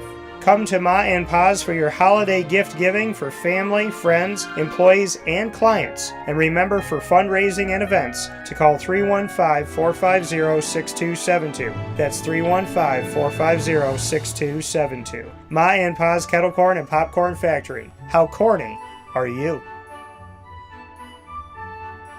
This is Jimmer Sikowski, owner-operator of Chick-fil-A Cicero, 7916 Brewerton Road in Cicero, right in front of the Home Depot. I had a deep feeling that God wanted me to do something bigger with my life and to help people, help others. I kept putting Chick-fil-A in my life, and I realized as I was going through the franchise selection process that positively impacting the lives of others was really core to what we do here at Chick-fil-A. First of all, it starts with the food. The food is brought in fresh daily. We bring in local produce. We prepare to order in the kitchen. We hand bread our chicken. We hand spin our milkshakes. It's great food. It doesn't taste like fast food. I think the second thing is the way people feel when they come in a Chick-fil-A restaurant. It's different. We try to treat people with intentional kindness here, which is very different and deeper than good customer service. And so I think it feels remarkable for most people to come in a Chick-fil-A restaurant. And then lastly, the impact that we try to have in the community is very different. It's a big part of the expectation of every operator of a Chick-fil-A restaurant is that they're actively engaged in their community, they're a leader in the community, and they're making a difference. When they realize that what we're striving to do is to shine a little light in their life, that's a very, very different experience than you will have in any other quick service restaurant. And it's that remarkable experience that I think people will emotionally connect with. And a welcome back here to Wake Up Call with Dan Tortora, hanging out with you where sports truly meets that thing called life. We are inside of the Heritage Hill Studios, our exclusive studio partner, Heritage Hill out in Pompey. You'll find them on the rolling hills right there on Sweet Road in Pompey, the Brew House. And you'll also find Heritage Hill North, where we will be in just a couple days. Excited to be at Heritage Hill North as we will celebrate the CNS flag football team for girls flag football in their first season of existence. So a lot of great stuff coming up. Heritage Hill North on 628 South Main Street in North Syracuse. And make sure you head out to Heritage Hill today, both in Pompey, in North Syracuse, and in Syracuse Hancock International Airport. You'll find Palladino Farms. With that being said, I am picture in picture with my good buddy Ross Turetsky. We have a lot of things to get into, and I'm sure we will over the summer. We will spend a lot of time on Luzerne County Community College, and we'll get into that in our future conversations after finishing year one, because I really want to break that down and celebrate Luzerne County Community College baseball returning, and Ross being the leader of that. Today we're here to talk about the NFL schedule and the current storylines, including his JETS, who we just finished talking about as we did our quarterback analysis with Charley Loeb, and we were speaking on Jordan Travis, and my belief that a guy that I've covered and interviewed for the past couple seasons here will find himself coming out of Florida State to the Jets with the 171st pick, 5th round, and I believe that he will be the quarterback of the future, have the opportunity to be. In a couple years' time, I believe Jordan Travis is going to be vying to be the starter for the New York Jets. So with that being said, we bring in Ross Turetsky, and we get to talk about his Jets, who are a New York team that plays in New Jersey. How are you, Ross? Jets, Jets, Jets, Jets.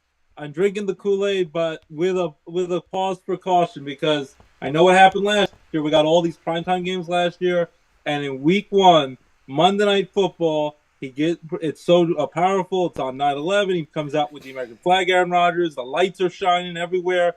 New York City, everyone's going crazy. Joe Buck, Troy Aikman on the call. 4 plays in, 75 seconds, our season goes up in smoke like that. Yeah. It took me a second to snap my finger, but the Jets. As much as I'm trying to boost up my excitement again, and I have excitement. I was excited last Wednesday when they announced the schedule and all the primetime games. I'm cautiously optimistic this time. Last year I went, crazy about like we're going to the Super Bowl. It's over. It's a done deal. This year I'm a little more cautious. I like what they did in the draft. I like what they did in free agency, shore up the offensive line. Rodgers is a decent backup. Tyrod Taylor. They got rid of the albatross that was Zach Wilson at quarterback. It was not working in New York. He's going to Denver. We'll see if he does anything in Denver with Sean Payne, even though they drafted Bo Nix, so he probably won't really get a chance there anyway. Yeah. I like everything so far, but I'm still cautiously optimistic because even though Tyrod Taylor's a serviceable backup, it can start a game in a pinch.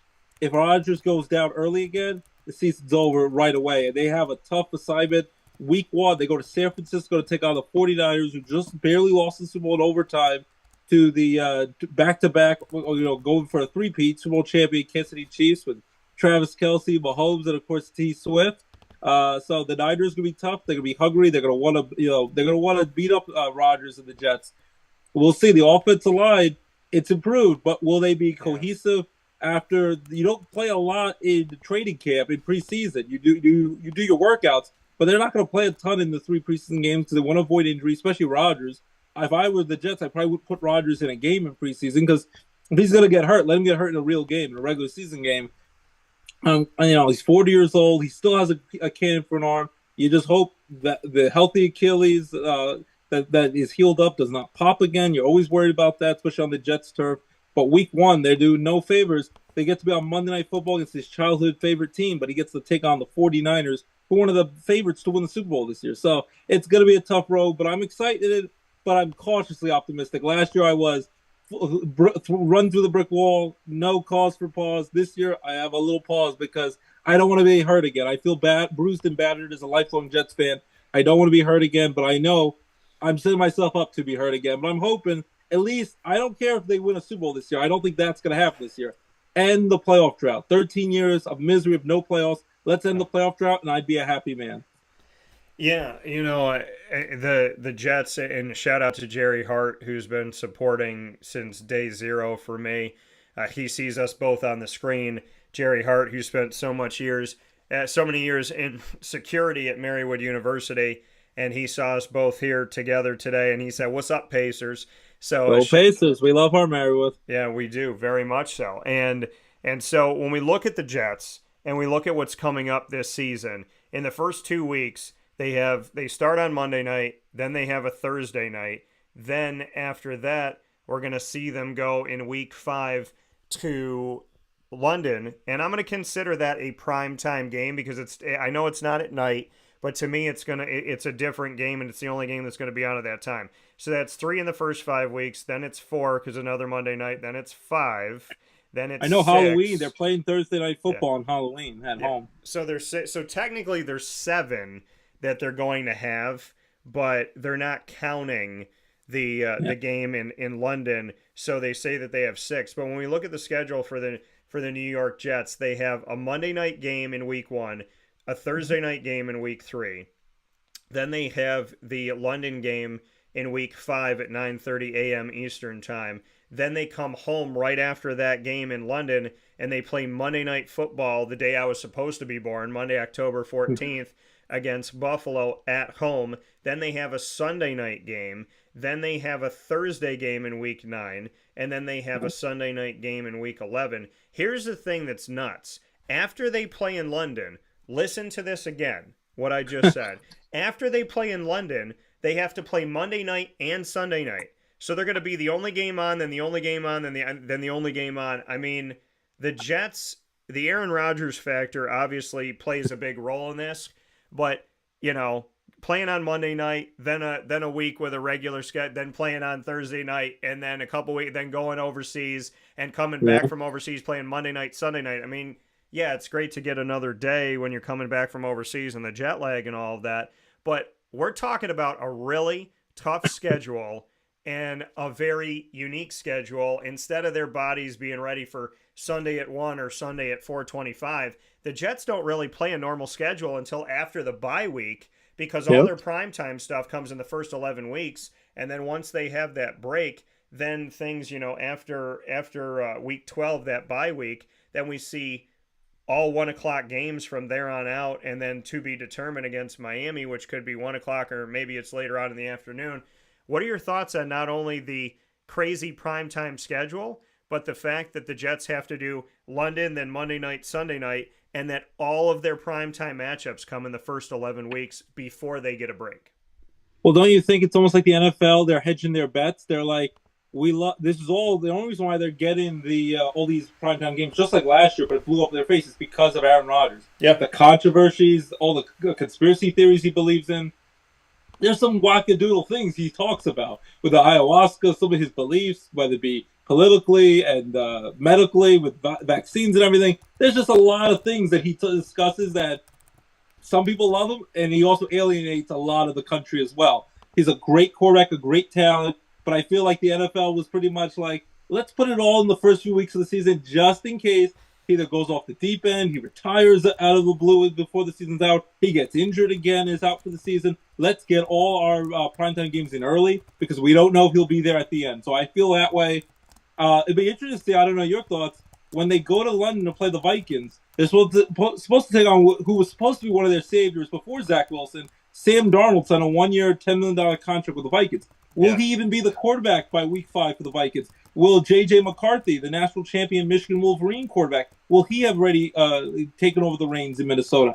I'd be interested to see that. I'm sure Jet fans would love to face Sam Darnold, and their tough defense of the Jets would love to terrorize Sam Darnold. As he said against the Patriots years ago against Brady on Monday night, he was seeing ghosts that night. I'm sure the Jets would love for him to see ghosts that night. I was at that game. It was on your birthday in 2019. Got to see Tom Brady and the Patriots light up my Jets. It was fun, but also an embarrassment to watch. And then they play my wife's Steelers. That's going to be a Sunday night game. Monday night, will luck strike twice again? I hope not against the Bills this time, October 14th. On Monday night against Buffalo, that's where all hell broke loose in week 1 against the Bills when Rodgers got hurt. A lot of it, I just got to hope that Rodgers can stay healthy. Tyrod Taylor, I definitely have a lot more faith in him than Zach Wilson if he has to step in and play quarterback, but hopefully for short stretches, not for a long period of time. You are banking a lot on a very talented, very kind of crazy egomaniac quarterback who's 40 years old, going to be 41 at the end of the season. I hope he can hold up. I don't know about you. It's going to take a little while for this offensive line to get together and be cohesive. I do like what they did with the offensive line, if they could, but also, again, which football is a very violent sport. Yeah. They got a great offensive lineman for the Dallas Cowboys. Can he stay healthy? He gets hurt all the time. He's a future Hall of Famer. They drafted a stud offensive lineman from Penn State. Hopefully he's the real deal and not a bust. Mekhi Becton was pretty much a bust who couldn't stay healthy and was mediocre at best, and I think was the most penalized offensive lineman in the last few seasons. So they've tried this before. Can they finally get it right? Because I definitely think the pressure's on this year. If Rodgers can stay healthy, they have a chance to at least be a playoff and hopefully a contender going deep in this. But if they don't, Robert Saleh cannot survive this year. If he's the head coach and they falter, last year he got a pass because Rodgers got hurt in the beginning, and they found a way to win 7 games with. If they had a functioning quarterback, they would have made the playoffs. But they found a way to win 7 games with Zach Wilson and a bunch of random scraps they found off the street playing quarterback. And then even Joe Douglas, their general manager, coming from Philadelphia with all the pedigree with the Eagles, he's supposed to be a draft guru. If it doesn't work out, his job is going to be on the line. Everyone's job is on the line this season because if it doesn't work out, they need to pretty much playoffs or bust this year. I wouldn't say it's championship or bust, but you have a short, maybe a 2-year window with Rodgers, and you already lost last year with him. So maybe you'll get 2 more years out of him.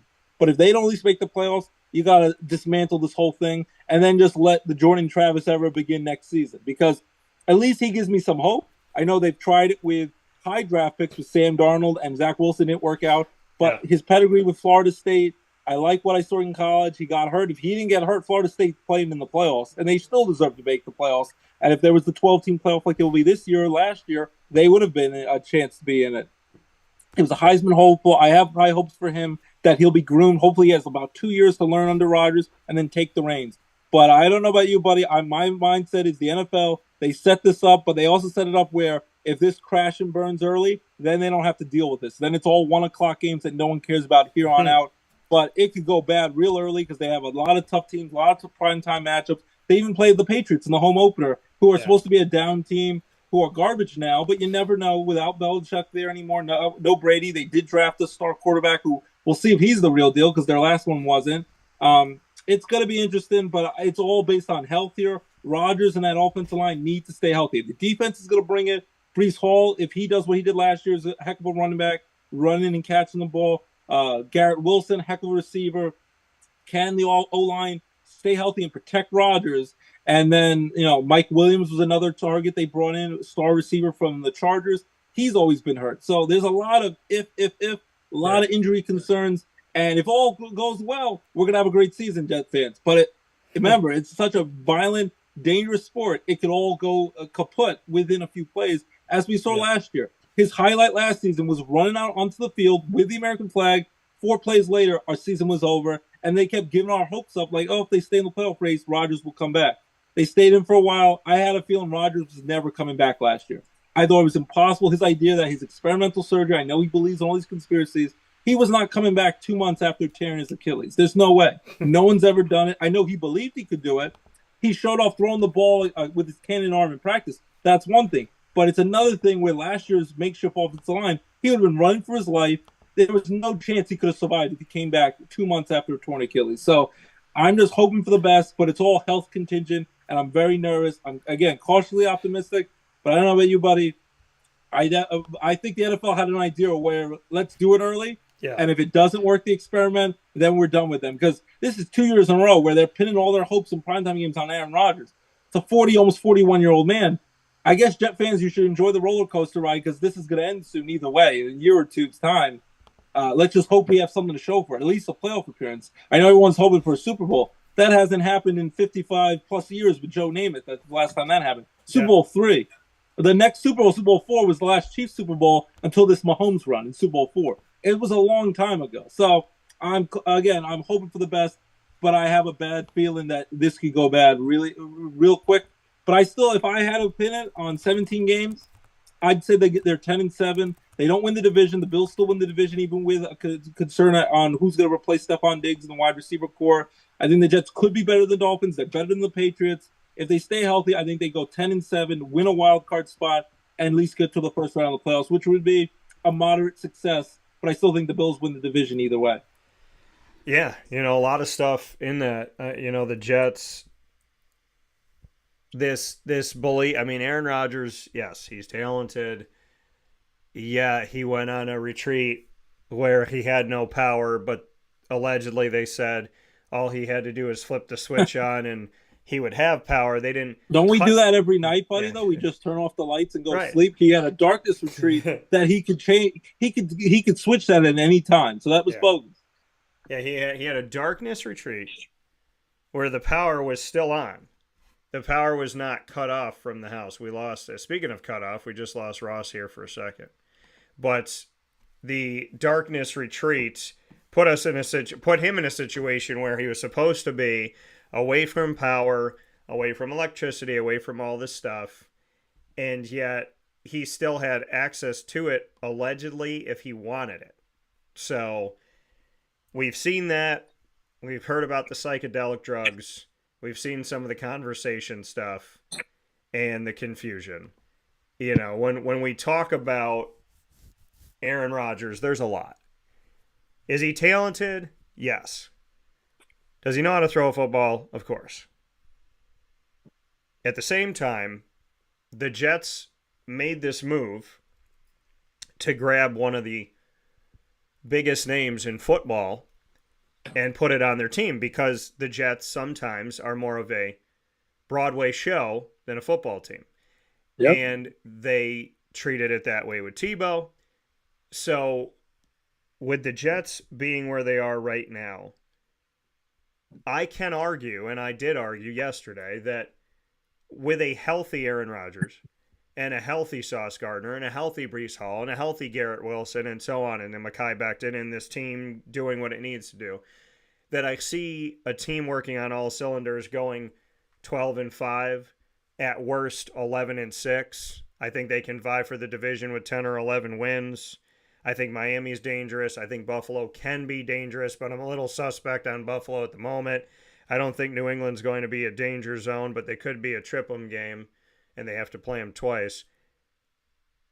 the New York Jets with Aaron Rodgers have talent, but the New York Jets with Aaron Rodgers also have a dramatic, confusing, strange, psychedelic drug type of quarterback. And, it's their own reality TV show. That's what it is. It's just, they're trying to grab headlines. I put it to you like this, and if Aaron hears this, I hope he can find some comedy in this. I see Aaron Rodgers as an elite quarterback and also as an unshaven guy who's wearing his pajamas to Walmart and spending a lot of time trying to figure out what orange juice he should get.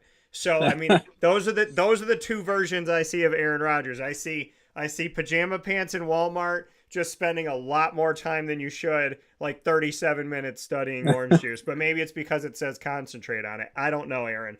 But the reality for me, for the Jets, are that I'm hopeful. I think they have the talent. I think last year that defense was so good that Ross or I could play quarterback, and there's a chance that we would get at least 3 wins. So this year, Jordan Travis, he's got a rehab from injury, but I think he can be the future. Tyrod Taylor, not a bad backup to have.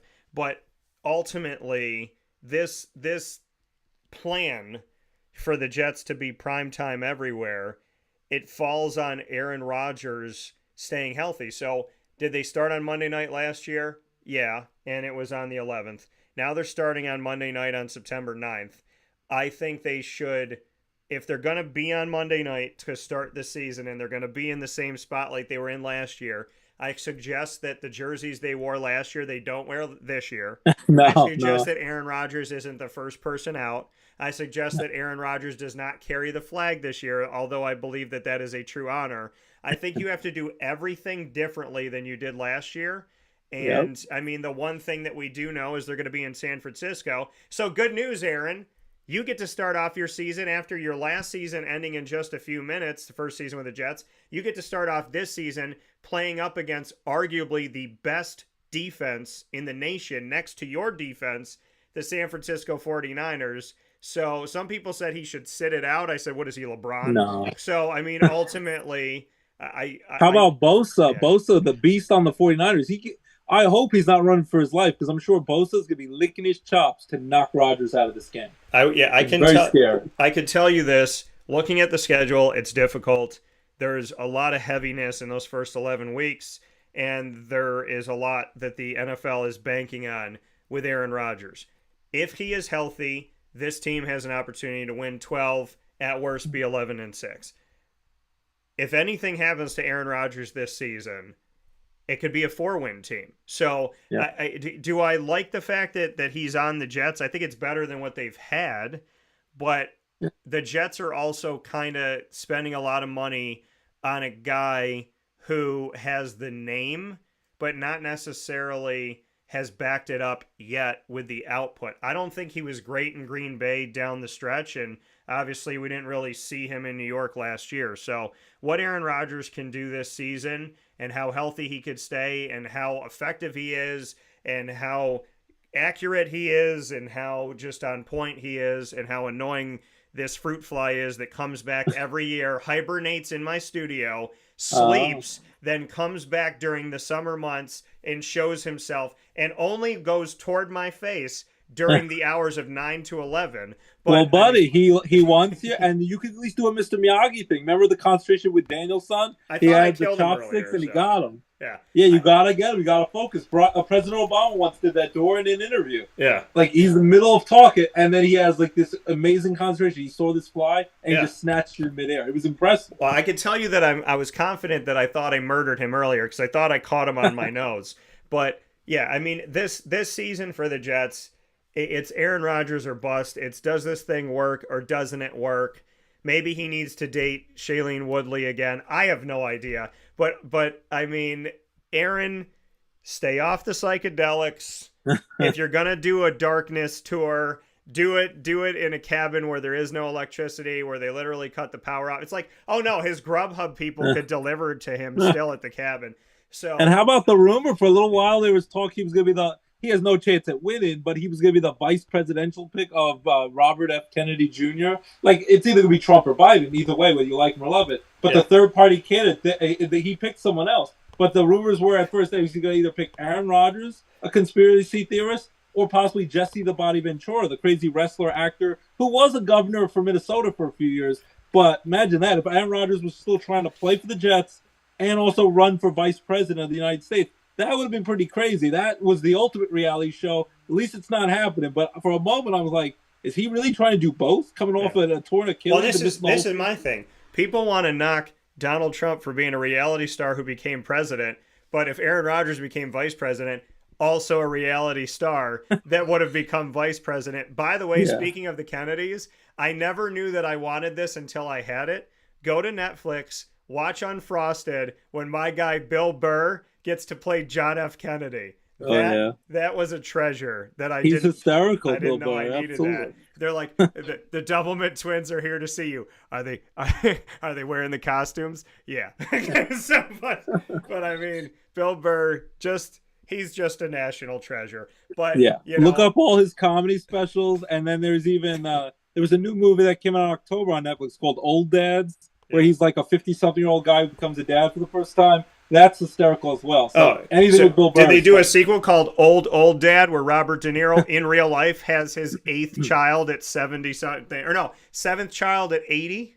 81? Yeah, I think De Niro and Pacino, the two legends who are in their 80s, both have kids, newborn kids. It's crazy. You know what I think is funny is just having these like plays on words, like Pacino. When's your next kid gonna come?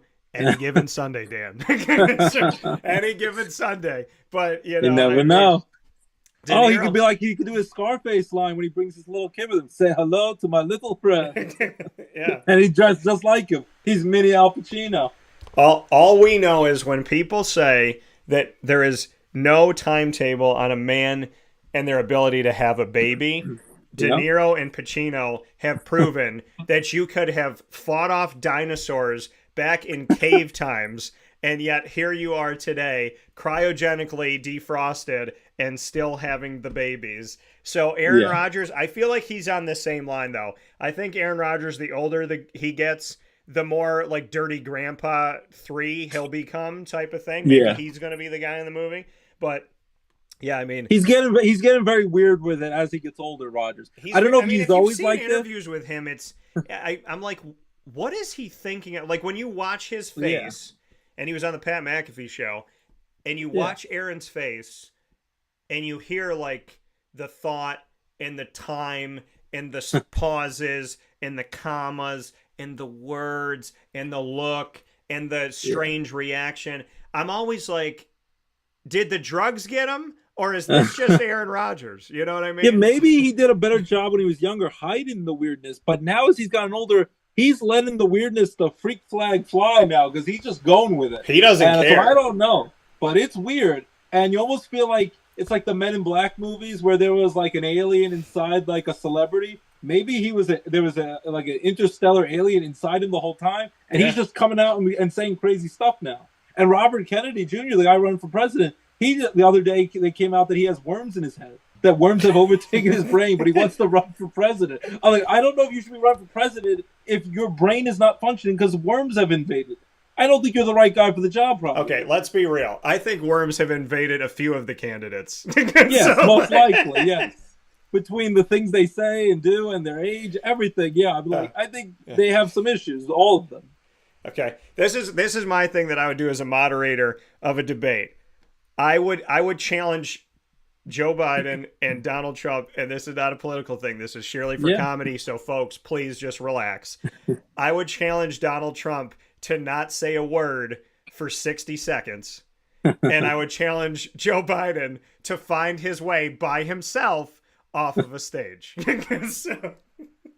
I think both would fail at those minimal tasks. If you can't succeed at these two things, you cannot be on the ballot.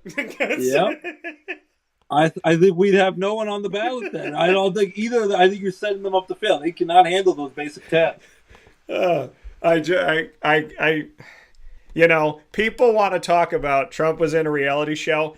all of this is a bad reality show. It is. The presidential election has become Keeping Up with the Kardashians, something I don't want to watch, something I don't believe in, and something I can't believe is happening. It's like Sanjaya in the Final Four of American Idol all over again.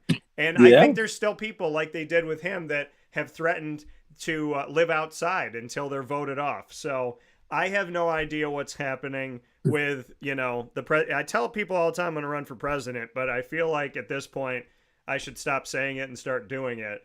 But you might be too sane and like smart and like non-crazy to run for president now. You might be out of the running anymore because I think in order to run, you have to be a little crazy. And I don't think you have the skills to handle that job. I think you have the skills to be a competent person in that role, but I don't think you can handle this crazy reality TV show that we have for presidency. No, I'm baffled and I'm stunned. And the fact that someone considered Aaron Rodgers to be their vice president, it just makes life. But again, more he had worms in his head, so maybe the worms told him pick Aaron Rodgers. That's probably, and in the end, the worms must have had a fight. They had a conflict. They decided to go against Aaron Rodgers. The worms.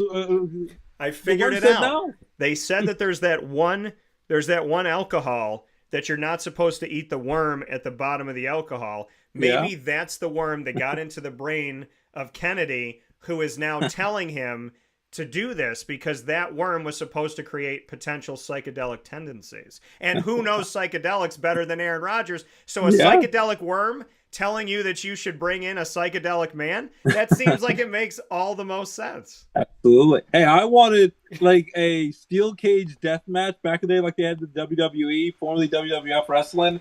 All the fake stuff that I used to love as a kid. Now I think it's just the stupidest thing ever. You should have had Jesse the Body Ventura, the former wrestler, versus Aaron Rodgers, and have them wrestle in a cage. Whoever wins is your vice presidential pick. That would have been the awesome thing. It would have had the biggest ratings of the world. Rodgers versus Jesse Ventura, head to head. There's no escape. Whoever wins, we lose, like Alien vs. Predator movie. And that's who your vice presidential pick is.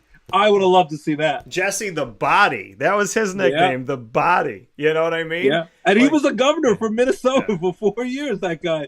And he was an actor as well. He definitely is out of his mind. And so is Aaron Rodgers. Have the two of them go at it and see who wins. I don't think America would win, but we would win just watching it. I think that I should be allowed to write the jokes that Trump and Biden will use against each other.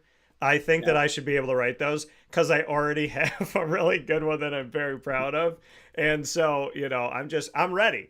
But, getting back to the Jets, and again, why, people saying, how do you go from Jets to presidential stuff? Well, first and foremost, you've never heard it's Ross all and I linked. talk It's all synergy. But the right reason now. why it's linked together is because it is all a Broadway show. It is all something that seems like it's fake on stage, and when it's over, you get to go home to reality. However, the presidential election provides that you do not go home to reality, and Aaron Rodgers provides that you never know what you're going to get. But we know that the guy, he's locked in, and between the two white lines, it seems, and not those white lines, Aaron, so stop it. But between those two white lines, we seem to understand, back again, connecting to Pacino. But between I do not approve of this message. Between the two I know what you just said, but whatever. I'm just saying, between the two white lines, and not that one, Aaron, between those white lines, he seems to focus, he seems to get the job done. And listen, the Jets are they have a strong defense. They have talent. They have these guys that I just really think are creating opportunities for them. A couple of years ago, I accurately predicted their first 4 picks. I predicted Sauce Gardner. I predicted Garrett Wilson. I predicted Breece Hall. I predicted Jermaine Johnson Jr. and I predicted Breece Hall. So they have the talent there. It just comes down to, will they have Aaron? Why did they make them play on Monday night? Is the NFL trying to see if lightning will strike twice? And, I guess we'll see as time comes. But ultimately, this Aaron Rodgers test, it's only got a little bit more life in it before this battery runs out. And we got to look to a guy like Jordan Travis down the road. All I know is if he tears his Achilles or tears his other Achilles, that's why I saw someone put on a meme. Can you imagine the funniest thing ever, that in San Francisco week 1 on Monday night, the other Achilles goes? I'm like, if he tears an Achilles again or is out for the season after just a few plays, I don't know what I'll do. I'll probably just drive off a bridge somewhere as a Jets fan. I can't handle that because I'm getting my hopes up. And it's like you're getting your hopes up for Christmas and Santa never shows up. I'm like, this is ridiculous. So I'm like, you better hope he stays healthy because I'm telling you, Jet fans are going to lose it and they're going to drive off the George Washington Bridge if Rodgers gets hurt 4 plays into a season again. I'm like, can you imagine that Achilles goes again? And it could happen. I hope it doesn't, but it definitely could happen. Anytime he falls to the ground and gets hurt or like even beat up, because you're going to get hit at times at quarterback, everyone, all Jet fans, are going to be holding their breath and just hoping he gets up. Because last year he got up for a moment and he dropped down right away. You knew something was up and you knew the season was over right away. You knew they came back and one that came in overtime on a thrilling punt return touchdown. Our season ended that day. And you just hope that doesn't happen again because there's going to be so many sad Jet fans. Because if this doesn't work and he just gets hurt and then all it is a reality show and you got ratings, you got primetime games, it's better than nothing, but you got your hopes up. And what do you have to show for it? It's almost like the Brooklyn Nets when they got James Harden, Kyrie Irving, Kevin Durant. They did nothing with that big three. And in the end, they have no championships to show for it. And they're back to playing second fiddle in New York City to the New York Knicks, who everyone's excited for, made another deep playoff run. If they didn't get hurt, they'd probably be in the conference finals against the Celtics before the Pacers knocked them out. So now the Nets have nothing to show for that big three, just a sideshow with Kyrie Irving doing crazy and saying crazy things, kind of like Aaron Rodgers. So if this doesn't work out and they don't at least make the playoffs, never mind championship, then it was just a waste. You got a lot of attention, a lot of excitement, primetime games. But in the end, you got your hopes up for nothing. So it better work because if not, it's like the Brooklyn Nets all over again with their big three. You have nothing to show for it when all the carnage is over. Yeah, I mean, and the thing is, too, like, and it's such a good point. I wasn't really for this move because I wanted the Jets to make a move toward their future and toward sustaining it. I wanted them to take a chance on a rookie. The only thing I'd say about that is they did try 2 times in a row and they failed. Yeah, I know. Like they tried with Sam Darnold, and I still think Darnold has some talent, but they tried with him, and on both of them they gave up on them after the 3rd year, and then they tried with Zach Wilson, who right away I thought was not the guy. I think Darnold still has a chance to be a good quarterback. I do not believe in Zach Wilson at all. I think he's too immature, and I think he's too gun shy to pull the trigger and throw the football down the field. He's so used to, and a little bit it's the Jets' fault. He's so used to the offensive line not protecting him. When he does have a pocket to throw the ball, he won't pull the trigger. He's just afraid to unleash the ball because he's also afraid he's going to get intercepted constantly. So that's the only pushback I'd give you. And I hope that's what they do with Jordan Travis, who's a later round pick, and they could groom him to be the next quarterback. They tried it with Sam Darnold as a top pick, didn't work out. They tried with Zach Wilson, didn't work out. And I still believe that if they just wouldn't have won late games late that season a few years ago, they would have had Trevor Lawrence. They might have screwed it up, but I would have liked the Jets' chances if they had Trevor Lawrence, and I know the Jaguars have their hopes on him. If the Jets had Trevor Lawrence, they never have to go after Aaron Rodgers, and they never had to deal with Zach Wilson, and they correct the Sam Darnold embarrassment. I believe that when they won that extra game late in the season, they shot themselves in the foot, and they lost out on Trevor Lawrence, who I still believe has he been great? No, but Trevor Lawrence I still think is going to be a great quarterback down the road, and he's still shown enough where I would have loved if the Jets had him. And the Jets almost had him, and they pissed it away by winning that extra game that didn't mean anything. And then they were settled with Zach Wilson. I want to thank you for that again, too. Absolutely, because it wasn't a game they needed to win. Their head coach who got fired anyway at the end of the season, who had the crazy bugged out eyes, if you remember, that former coach, they won an extra game, didn't need to do it, and then they cost themselves a generational talent, and now you're grasping at straws at an older quarterback who you're just hoping doesn't fall down and get injured 4 plays into a season again. Yeah, and I mean, thank goodness that Aaron Rodgers, coming off that injury, is playing San Francisco. so what are your? I mean, it's what is the NFL doing? Why do they hate the Jets? So here's the thing: the ingredients to success. The topic for today, proudly presented by Avicolli's. By the way, I like this pizza. This pizza looks delicious that I'm seeing on the TV. I want to eat right now. You and I have had pizza in a lot of different places. Yeah. And Avicolli's is a place where that's the margarita, there's the meat lovers, and I am now getting my own official pizza put on the menu. It was a specialty pizza, but now it's going to be on the everyday menu. It is going to be called DT's Favorite, and it's the barbecue chicken pizza, sliced grilled chicken that's seasoned, barbecue sauce instead of sauce, and it will also have onions on there as well. The barbecue chicken pizza, so very good. The margarita, everything. Meat lovers. So the ingredients to success, proudly presented by Avicolli's, 7839 Oswego Road in Liverpool, New York. Today's topic is changing your habits. I want to connect it to the Jets, and I want to get your thoughts. What are the ingredients that you need to change your habits?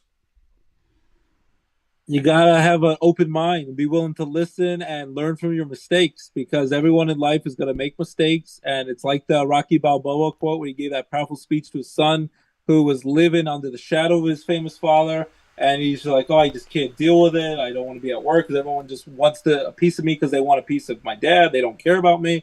You have to realize that you're going to get knocked down in life. It's guaranteed.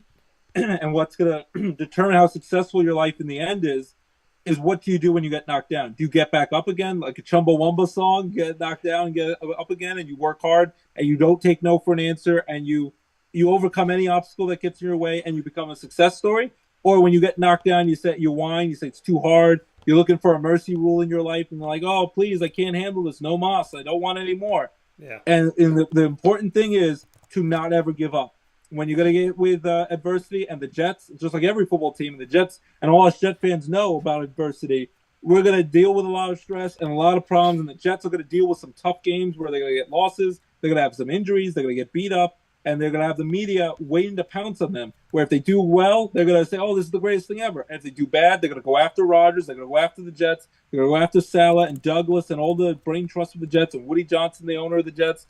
And it's what's going to matter is when things go bad, if they have a losing streak 2-3 games in a row, or if they have a tough game, a heartbreaker, a bad official call from the referee, how do they overcome that? How do they take that? How do they get knocked down and get back up again? And how they keep fighting, keep pushing? Because as Rocky said, that's what winners do, is how do you get back up and you decide to overcome that, and you decide that I'm a winner and I'm not going to let this affect me. So that's how you change things. You change the narrative. You change the story. You don't look for an easy way out.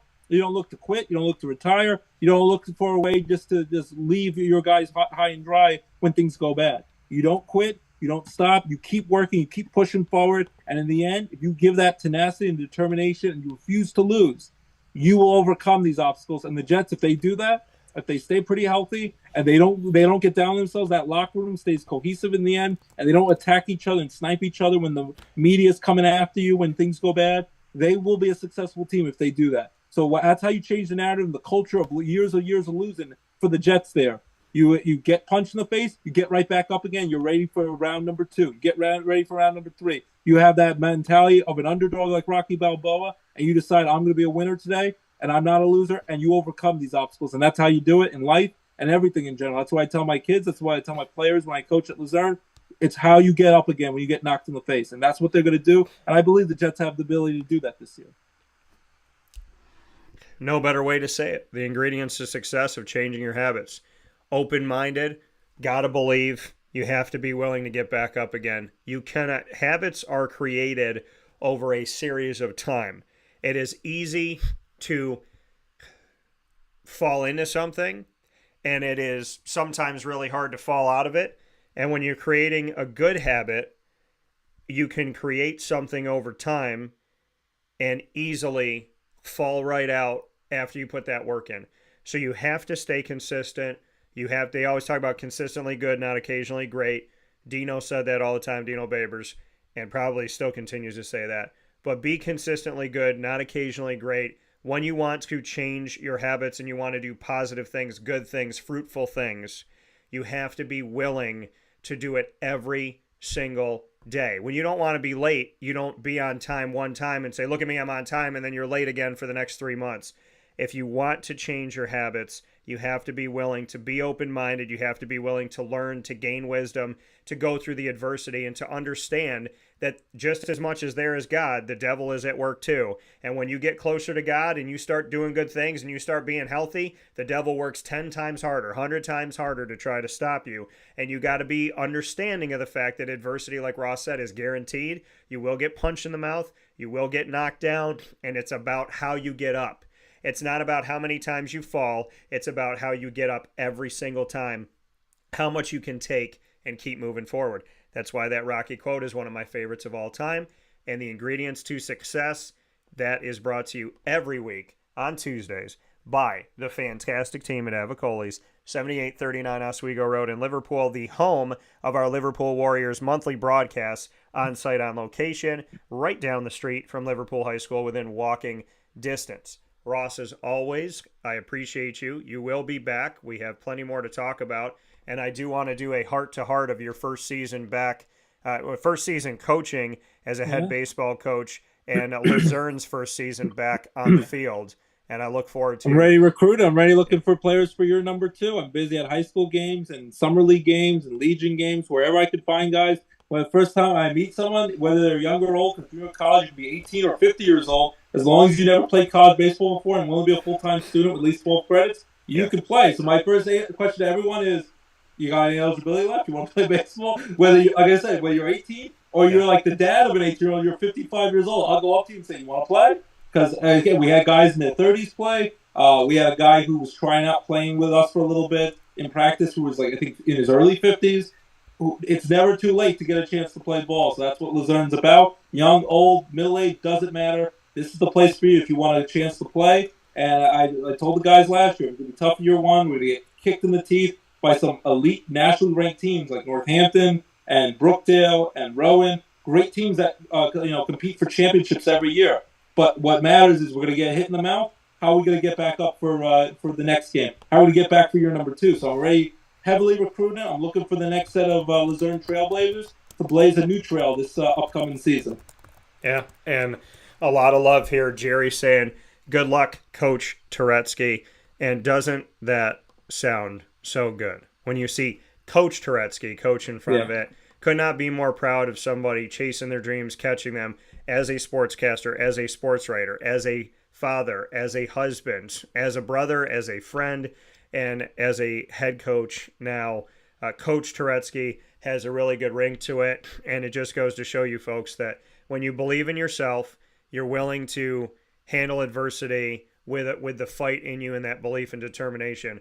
Ross is a true every single day example of whatever life gives you, he always finds a way to make something positive out of it, something good out of it, builds up people. And as I tell people all the time, and your ears should be ringing every day, buddy, pretty much, as I said, there are people that make excuses in life. There are people, they get married, they have kids, they got this job, they move.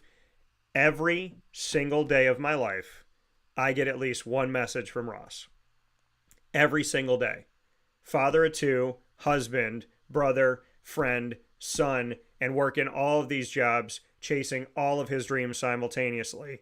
Coaching, recruiting, watching film, writing, broadcasting, researching, yet I always hear from him. So I can't say enough about the fact that seeing Coach Turetsky, seeing written by Ross Turetsky, seeing broadcasted from Ross Turetsky, and seeing you with your family, with beautiful kids, with a wonderful wife, and with just, one of the greatest moms that human beings have ever had the opportunity to be around, a blessing from God. When I look at you and I look at your life and I look at what you've become, it's nowhere near to what you're going to be. It's nowhere close to what Ross will do next. But to come all this way and to add Coach Turetsky to it, I'm very proud. I'm very happy. I'm very grateful. And I just want people to know, if you ever need a pick-me-up, if you ever need somebody to help show you the way, to help you get closer to God, to help you understand yourself better, to help you be positive and just get yourself and chase your dreams, Ross Turetsky is the everlasting, to me, well of friendship, brotherhood, knowledge, wisdom, positivity, and just effort. They don't make them like you, buddy, and I'm very spoiled. And I know you've had a busy schedule. I have. We've wanted to get together, but it is my determination that within these next few weeks here, we get to do that.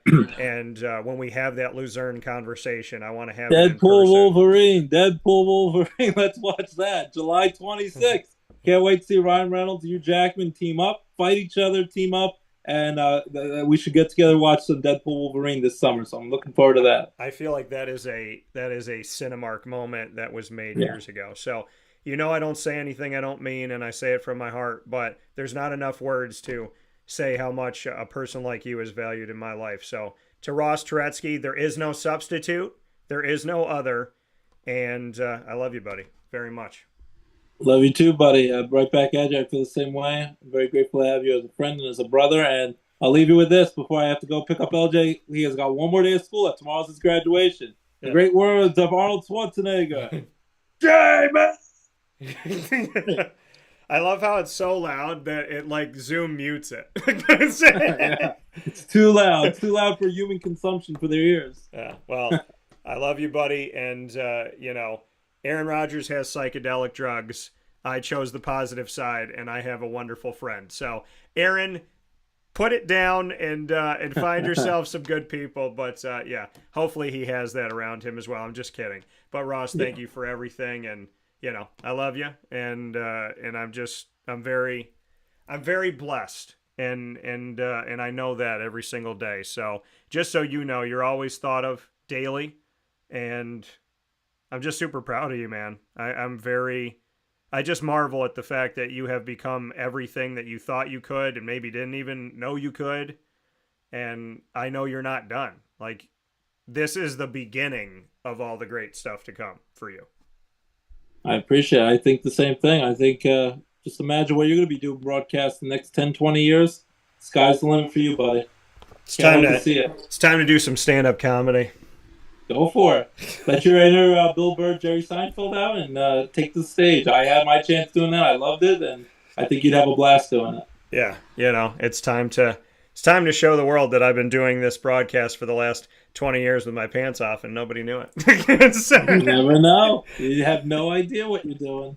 But no, all jokes aside, thank you, buddy. I'll talk to you soon. Please be well, and give Abby my best and your family, and give those kids a kiss and a hug from me. Absolutely. Take care, buddy. And Jamie! See you, buddy. Take care. See you later. That coming from Ross Turetsky one more time here on Wake Up Call with Dan Tortora, where sports meets life. We've had an interesting day today, and we've had to move some things around. But coming up next is Tim Sinicki, the Binghamton Bearcats head baseball coach. Our special will be airing next after this fast break. It'll also air as its individual special. So if you miss a second of it here live, you'll be able to see it once again. That's coming up right after this.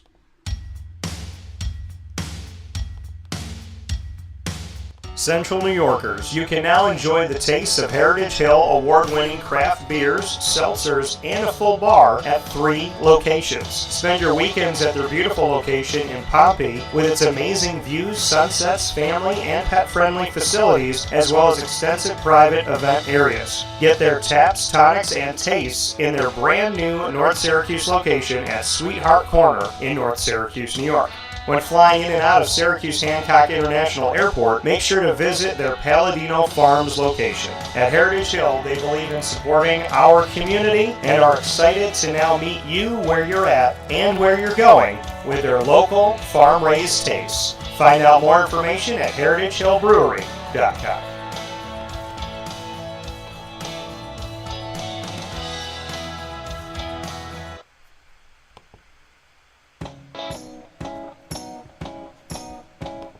In these unique times, there are those in our community that give us a sense of normalcy and positivity. Pizza Man on 50 Oswego Street in Baldwinsville has been here for you for over 35 years and is here now.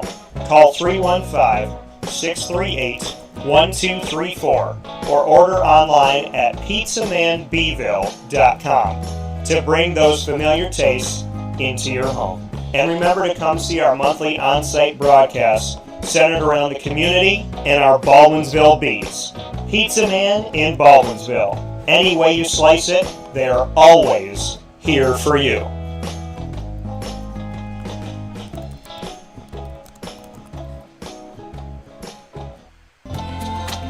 Looking for your next ride? Look no further than Great Lakes Honda City, located on 7140 Henry Clay Boulevard in Liverpool, New York. Serving our community for decades, their new and pre-owned vast array of vehicles are available to you Monday through Saturday on site. To search from home, shop at GreatLakesHondaCity.com. Call 315-365-5576 to set up an appointment. That's 315-365-5576 for Great Lakes Honda City, 7140 Henry Clay Boulevard in Liverpool, New York. Great cars, great people, Great Lakes.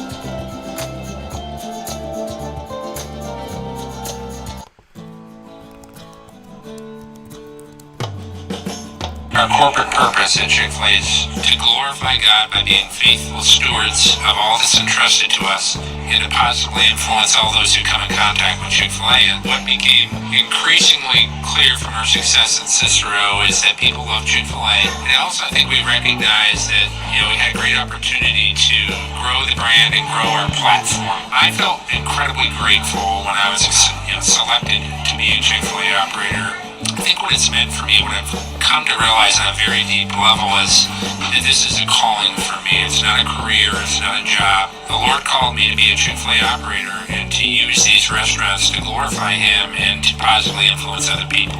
I'm blessed. I'm very blessed. Head to Chick-fil-A Clay on 3974 State Route 31 in Liverpool, New York.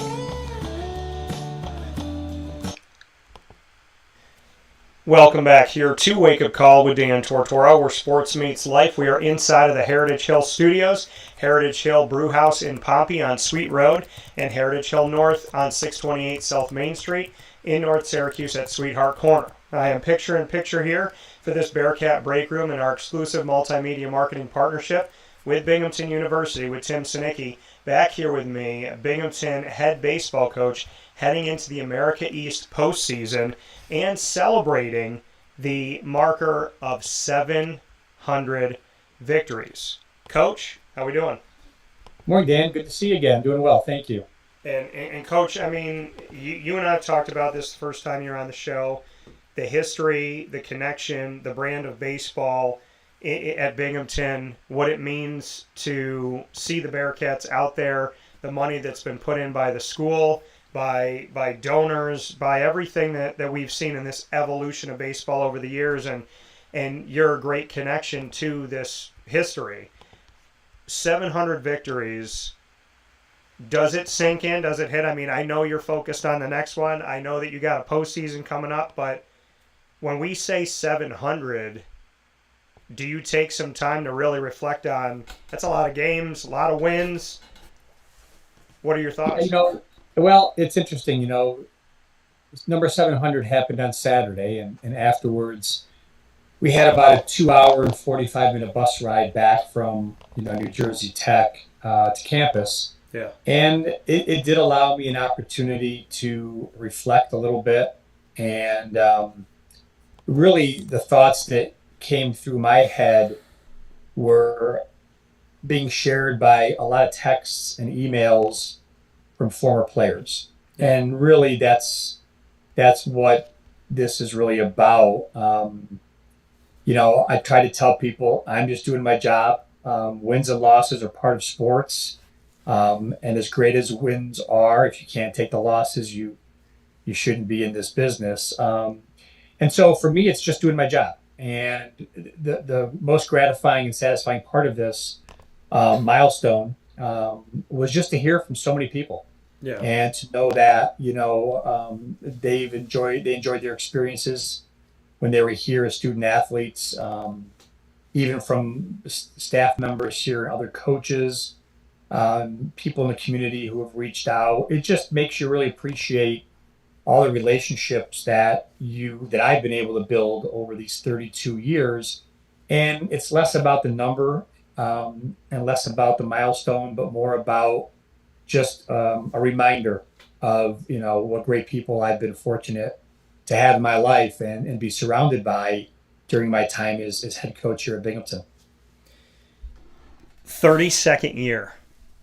Maybe we talk about over 3 decades, and when I was discussing the evolution and the progression of baseball at Binghamton University, everything that we have seen happen on the field, and then facility-wise, there's so many different things to get into, but 32nd year, Tim, when you are looking at these text messages and you're hearing from these alumni about, how proud they are of you and proud to be a part of the program, and maybe laughing, reflecting on a memory or something like that. When you say that it's not the number 700, but it's the people, when we reflect on 32 years and counting, what have been the caliber of people that have come through Binghamton? And when you get those text messages, were you getting them from all different teams, all different decades, all different kind of, pieces of your history?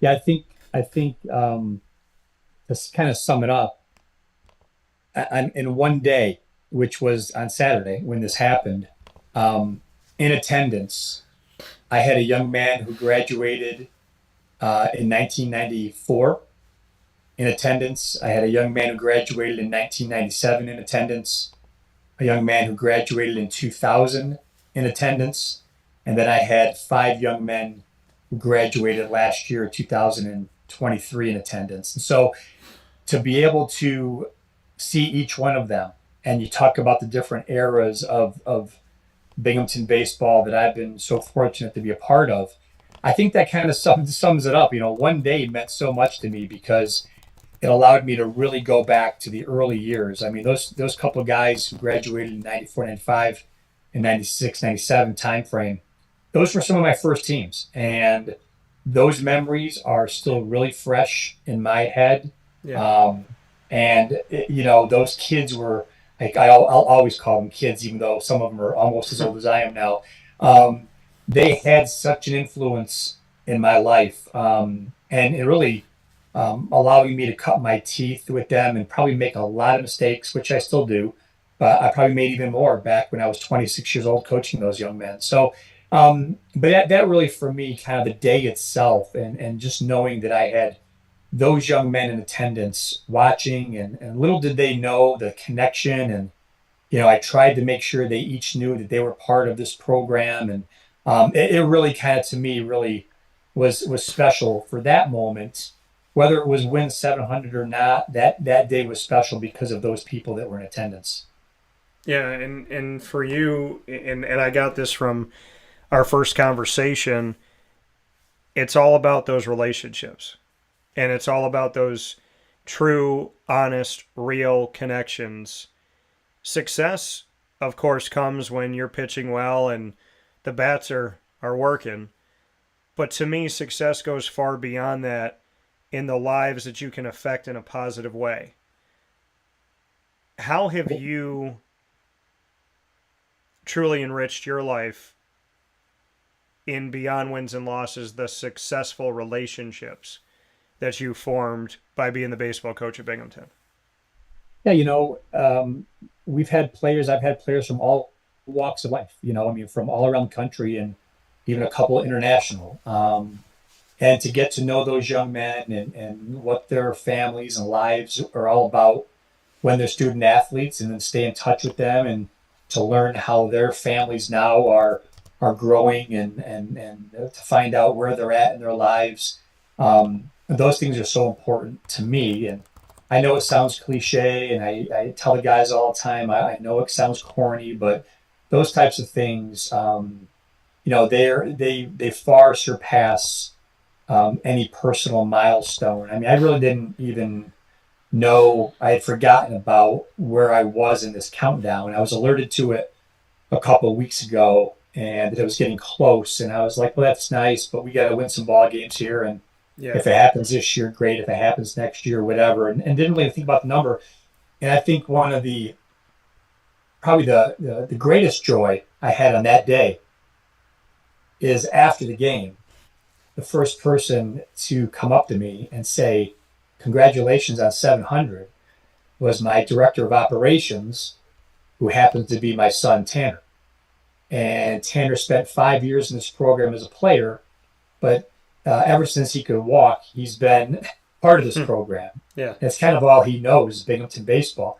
And so, it starts there. It starts with that relationship with my son and how that made me feel. And then, from there, our athletic director was there.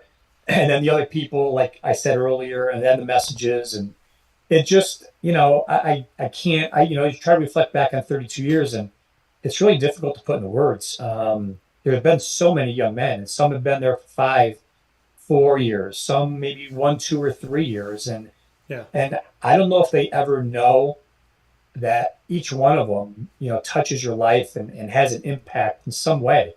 And as a coach now, I think about the guys that I played for, and I often reach out to them to make sure that they know how I feel about what they did for me and how important that time was in my life and how special. And so to have that reciprocal feeling coming back my way now, it means the world. And that's why one of the reasons I continue to do this and enjoy every single season that I'm fortunate enough to have here at Binghamton. Bearcat Break Room as part of our exclusive multimedia marketing partnership with Binghamton University, celebrating the baseball coach's 700th victory. Coming off of number 700 just a couple days ago, here we are going into the postseason. And not only is Binghamton in it, but Binghamton is hosting this postseason here, the America East opportunity at a championship, and it's going to be at the Bearcats Baseball Complex in Binghamton, New York. It starts tomorrow for those of you here with us live on Wednesday, May 22nd, and we'll finish up on Saturday, May 25th. The fact that you get to 700, you get to have all these moments and celebrate with those that mean so much to you, and like you said, now to have those messages be reciprocated. And now, not only is Binghamton in the playoffs of the America East, but you're going to be at home in this incredible complex. Just what you could say about the fact that you're hosting the America East tournament, and now there's new life, there's a new opportunity. It's a new season, Coach. Everybody's 0-0 with a chance to win a championship, and getting to see teams that you've seen already. So, what are your thoughts on not only going into the America East postseason and fighting to get a spot, but to know that you're going to be playing at home? Well, hosting it is obviously very special, not just because of the fact that it's in this incredible facility that we're so fortunate to have, but I feel like support is really good, not just on campus but in the community, and we hope that people will come out and watch and enjoy what I think is a pretty high level of baseball that should be played here this week. So that's obviously thrilling, and we do a really good job. When I say we, I mean our support staff and our administration. They do a really good job when we host events. There's not much left up to the imagination that needs to be done.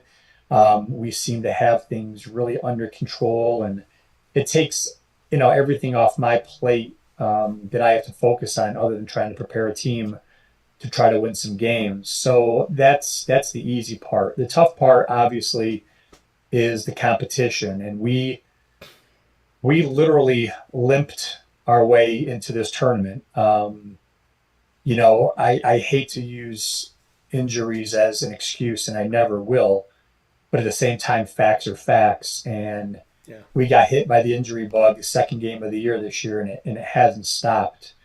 And we've had guys play out of position. We've had guys play way earlier in their careers than they probably thought they were going to.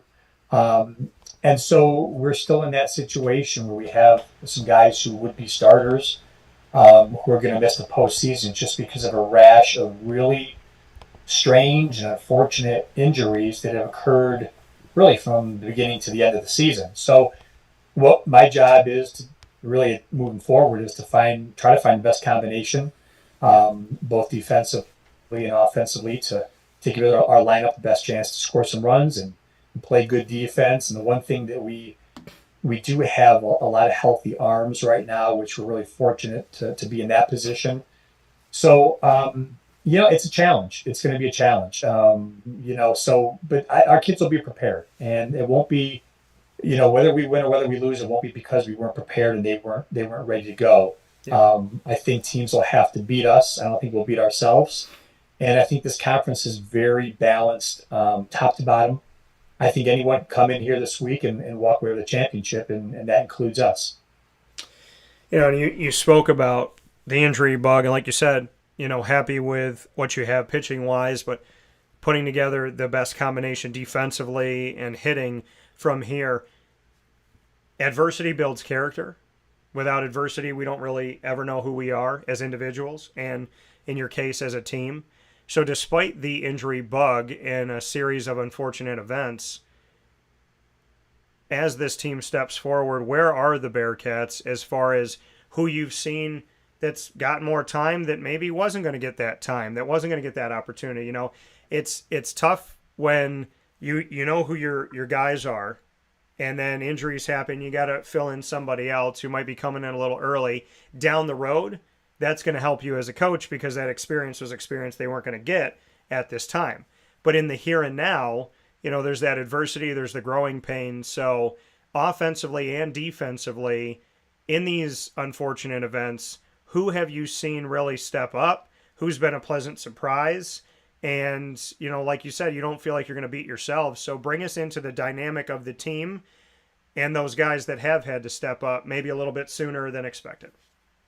Yeah, you know, the team itself has shown incredible resiliency all year, not just battling through some injuries, but, you know, we've had quite a few comeback wins and a few walk-off wins. And I think that speaks to the type of kids we do have in this program. I mean, again, cliche, but the games that we play in, I never feel like are really over until the last out is made. And our team has proven that to me. So I'm just not making that up. And in terms of guys who are getting chances right now, you know, our infield has been intact pretty much all year. So we're pretty good there, except for Rosselli at second base. He had the broken handmate bone, and he really he's the key to our offense. And he's come back, and he's gotten his live at bats now. He's gotten his confidence back, and that's going to be, we're going to probably start the year end the year the way we started the year, with our offensive and defense intact with the infield. Outfield is where things, you know, are a little bit different. You know, we have one starter back healthy, which is Mike Gunning in right field. And unfortunately, it looks like we have a couple of young men who are starters who are going to be out. And so we're shifting some guys around. We have a catcher who's very athletic that we've moved to the outfield.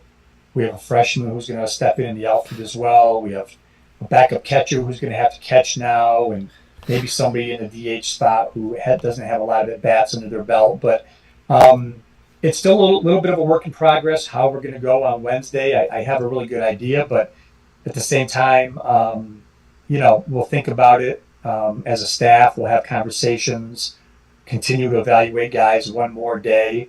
And then in the end, Wednesday morning, I'll be the one putting pen to paper and writing the lineup out and hopefully pressing the right buttons and give us a chance to win a ball game on Wednesday afternoon. What have you learned about that, Tim, through 32 years, this being the 32nd? What have you learned about the art of putting the lineup together? Because there are moments where maybe you feel like you get lucky. There's other moments where obviously you're like, okay, you know, this made sense and this is what I was seeing statistically. This is what I saw in film. But when you're putting together the intricacies of a lineup, what have you learned that has helped you to become more successful than not? Well, I think a lot of times you end up having to go with your gut and not overthink things. I think the more you overthink, that's when you kind of get yourself into trouble, because you can talk yourself into and out of almost anything. Yeah. So I think that's where just kind of managing a game with your gut really helps. And I think experience, you know, 32 years helps me in that regard. It doesn't mean I'm always right. In fact, you know, I'm there's probably more times I'm wrong than I'm right, but kids bail me out. But I think it's the experiences and just trusting your instincts, which I think go a long way. And I have great people on staff to bounce ideas off of, and not yes men, not people who agree with me all the time, and people who will challenge me to think outside the box sometimes, or just give me a different point of view. And I take all that into consideration when I do make moves and I do make a lineup. But in the end, the ultimate responsibility falls on me. Yeah. And that's why I signed up to do what I do. You know, you gotta be confident in your abilities. You gotta have the nerve to do some things sometimes. We all know it looks a lot easier when you sit in the stands and you watch games on TV than it is when you're in the heat of the battle. And so the one thing I've learned really, I think, over the 32 years, and I try to explain this to people, is how you have to think so far in advance. You're always concentrating on what's happening in the moment. But at the same time, when you go out to coach third base, you're thinking about the next inning and the following inning and the inning after that. Yeah. Potential moves in your lineup, potential pinch hit, potential defensive replacement. Where are we at with our bullpen? Who's up? How many innings can we get out of that young man? There's so many things you have to think about in advance. And I think that's where I've really learned the most over 32 years is trusting your gut, trusting your instincts, and then just thinking ahead as far as you possibly can so you're never caught off guard or by surprise. Tim Sinicki here with me, Binghamton University head baseball coach. Before we jump into rapid fire here, I want to take a look at day one, Wednesday, May 22nd, of this America East tournament that's going to be happening on site at Binghamton University in your baseball complex. The fact that you just finished the regular season in a series with NJIT in Newark, New Jersey, lost the first two, got that victory 12-7 to end the regular season, give you number 700 overall. And now you have NJIT in this first matchup. So getting to see a team that you just saw a few days ago, less than a week ago, good, not great. I mean, like you said, you learned a lot in these 32 years, but to know that this is essentially almost feels like a game 4 against NJIT and having that immediately after your series, just what your thoughts are on that matchup that you have in this first round in single elimination. Yeah, well, it actually will be game 7 because we played them 3 times earlier. And so it's, I think the teams are a little bit of a mirror image of each other, which I think speaks to why we won 3 and they won 3. They've got good frontline pitching. I think we do. They've got a couple of really dependable bullpen arms, which I think we have as well. They have not kicked around much and play solid defense, which I think we do as well. And they've got guys in the lineup that are very dangerous, and other guys, if you execute your pitches, you can be very aggressive with them and get some outs. And I think that's the way our lineup is as well. So I think it's 2 very evenly matched teams. Yes, having just played them, it's fresh in your mind, but in the end, it all comes down to execution. I could sit here and tell you the strength and weakness of every one of their hitters, but if we don't execute our pitches on the mound, it doesn't really do us any good. Yeah. We know what their number 1 pitcher is going to do to us. We've seen him twice this year, and we've seen him in the past. But again, if we don't execute our game plan on how to be successful against him, then again, you tip your hat to them for being better. So I think it's very evenly matched series or games, and the series has been as well.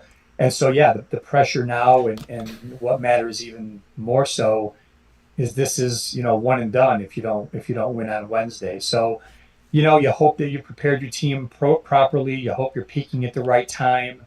We played pretty good baseball this past weekend, except for a couple innings where we were just couldn't stop the bleeding. Yeah. But I like where we're at, and I like how we're playing, and I think it's a good matchup. And they're well coached too. I mean, those guys, their staff does a really good job. They get the most out of their kids. They're tough kids. And again, I think that's us too, and being tough kids. So it's an even matchup, and I think it's going to be something that's really should make for a good ball game. Big picture, Tim. This is the 50th game of the season coming up. 49 games up to this point. 21-28 overall, 12-8 at home. Your thoughts as a coach in general of a team in order to win, go through the regular season, and then win a title in the conference in hopes of NCAAs, to play more than 50 games in order to do that. Your thoughts on stepping into game number 50? Yeah, I mean, you learn a lot. You learn so much about your team throughout the course of those 50 games.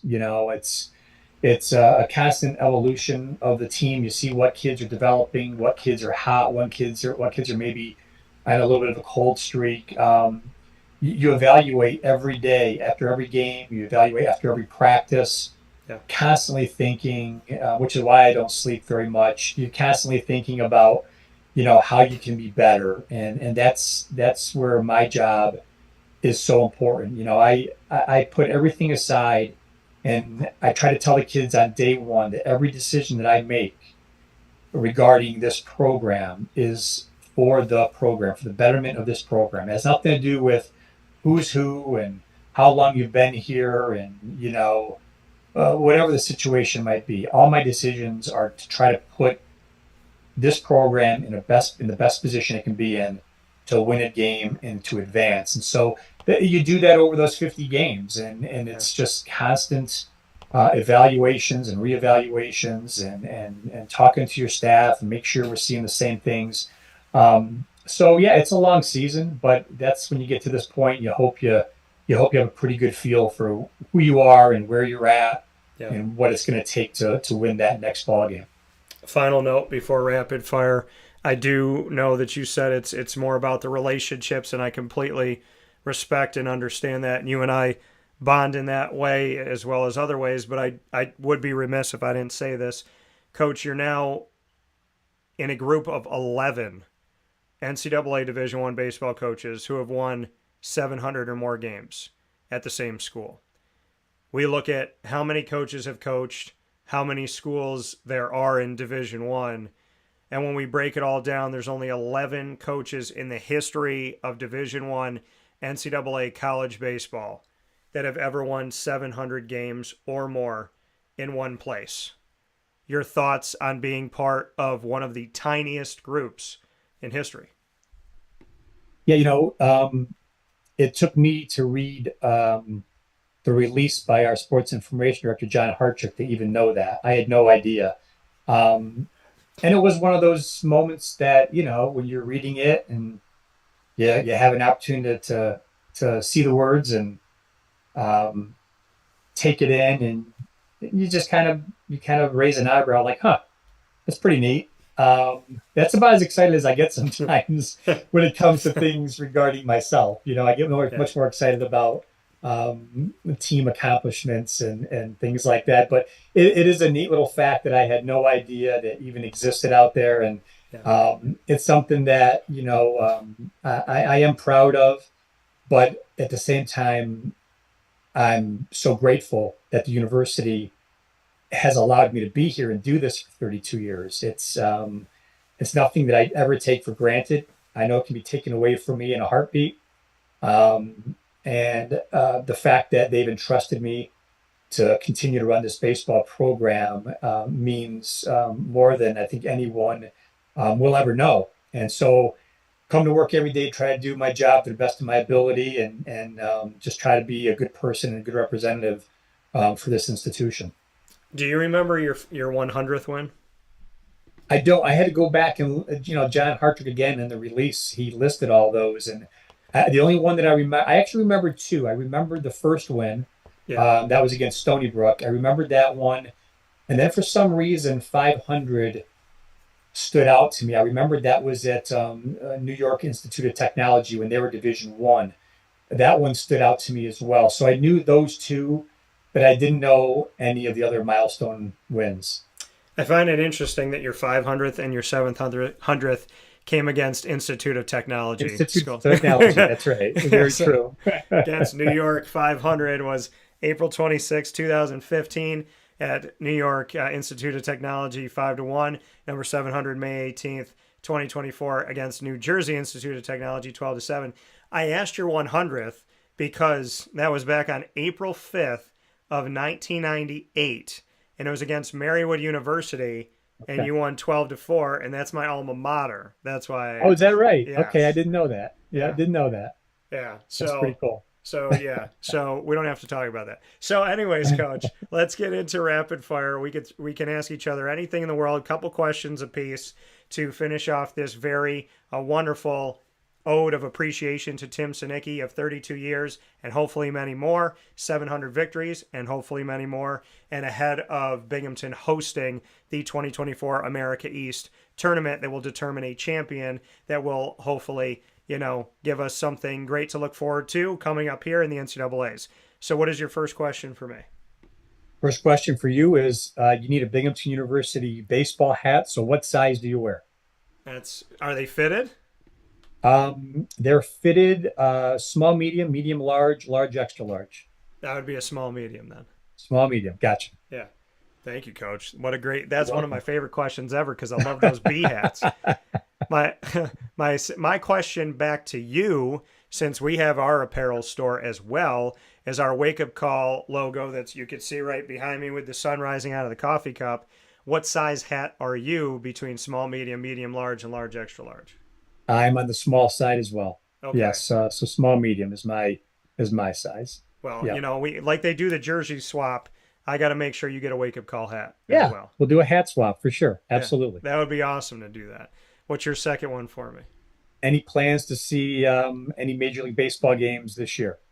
I know you told me last time you're a Diamondbacks fan. I do remember that. So Yeah. Any plans to see a Major League game this year? Yes, I would like to see. I would like to see a Mets game because I've never seen the Mets play before. So I'd like to go. I've been by Citi Field, but I've never seen it. So, or seen a game, I should say. So I would like to do. I've always wanted to do a Subway Series. I would like to see the Mets at least once. My buddy that's a Mets fan is not too far away from there. And obviously, the Diamondbacks, I told my dad we got to get back down to Arizona. I know at the end of August, they're doing a game where the first 30,000 fans get a replica ring of their National League championship from last year. And I told my dad, I was like, I don't care how hot it is. I have to be there to get a ring. So Very I've nice. circled August. Good. But Good. yeah, probably Mets and Diamondbacks, seeing a game of each. But without doubt, I have to see my Arizona Diamondbacks again. Yes. Do you have a trip, either baseball related or not, that when the season is over, and hopefully that's a while from now, and we've won some hardware along the way, where would you like to go on a vacation with the family if you could choose any place to take a few days away or a week away? You know, my answer probably wouldn't be a popular one with my family, but I'm not a big vacation guy. My vacation is mowing my lawn and just relaxing. We have done many Disney trips, but my kids are grown now for the most part. Yeah. But I do know that they love Disney. So a Disney trip again, because of all the great memories we've had as a family in doing that trip, would be probably pretty special for everybody. Well, and that will provoke my last question, since not only am I a big Disney kid, but I do a show in Dan Tortora Broadcast Media called Do Diz with Dan, where we help people plan their trips out to Walt Disney World. So what is your final question for me? And then I have one for you. Final question would be something very similar. Vacation plans besides baseball this summer? Good question. I mean, I'll be back down in Florida. I know that. But I would say, I know I'm going to be in Florida, God willing. I know I'm going to be in North Carolina and Texas. So, but that's work related. I mean, my work is my fun. But I would say if I could go anywhere, I would. I mean, I would like to go overseas to Italy or Spain. I'd like to actually plan that out. But I think, if I could just kind of pick any trip, maybe I would go back to South Carolina and spend some time on the beach, spend some time maybe in Charleston, because I went there once, but I haven't been there since, so I'd probably like to go back to Charleston, I would say. Okay. My question for you is, having Disney trips, which is right up my alley, and having those great memories, are you a ride goer, Tim Sinicki? And if you are, what is your favorite and least favorite Disney ride? What can we get you on, and what can we not coerce you to get on? I am a ride person. Okay. I've been on them all. There's not one that I would not go on. Couple of the most favorite ones would be a Rock and Roller Coaster, a Tower of Terror, can't beat Space Mountain. The one another one that I really like because it's relaxing is It's a Small World. Yeah. I just think that's just a pretty neat little, like, let's just relax for a few minutes and take a trip around the world. I'm not sure there's one. There's one that I did not like. It was I forget the name of it. It was a simulator. It was a space simulator. I think it was an Epcot. Now, I did not care for that one all that much. Okay. But in terms of as scary as a ride that Disney can have, I'm all about those, and I'm all for them, and I'll go on any one of them. Absolutely. Well, two things, Tim. One, that was the correct answer. And two, now I know who my ride buddy is, since I have a bunch of people that are like, I won't go on this, I won't go on that. And what does Tim say? These are all the rides that I'll go on. So yes, that's right. Guardians of the Galaxy is my favorite. That is one of the new ones. I think the one you didn't like, you're referring to is people that are not claustrophobic still get claustrophobic. In the one that I think you're talking about, where I get a little claustrophobic, even though I'm not, which is Mission Space. Yeah, I think that's what it was. Yeah, absolutely. So, no thanks. That is. I was ready to get out of there about 5 seconds into it, but I hung in there, and I just swore that was the first and only time I would be doing that one. Yeah, you definitely have to breathe through that one. That's right. It's very uncomfortable. Right. I don't get weird, like you said. The scarier, the better. The bigger, the better. But that ride, thinking about it, my stomach starts to like tighten. So right. Yeah, I can appreciate that. Absolutely. Well, Tim, when the season's over, I have a Disney pass. So you tell me when, and I think we need to do a Bearcat Abroad thing, and it's you and I just riding rides at Disney. That'd be pretty cool. That sounds good.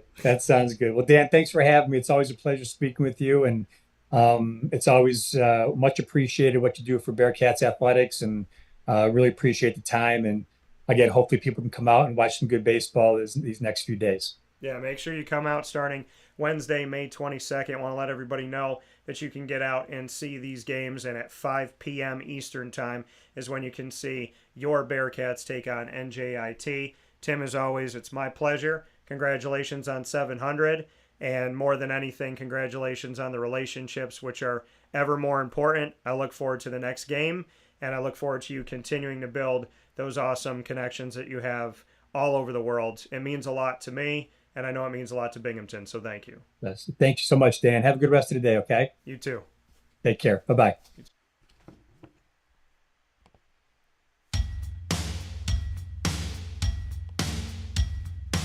Central New Yorkers, you can now enjoy the taste of Heritage Hill award-winning craft beers, seltzers, and a full bar at 3 locations. Spend your weekends at their beautiful location in Pompey with its amazing views, sunsets, family, and pet-friendly facilities, as well as extensive private event areas. Get their taps, tonics, and tastes in their brand new North Syracuse location at Sweetheart Corner in North Syracuse, New York.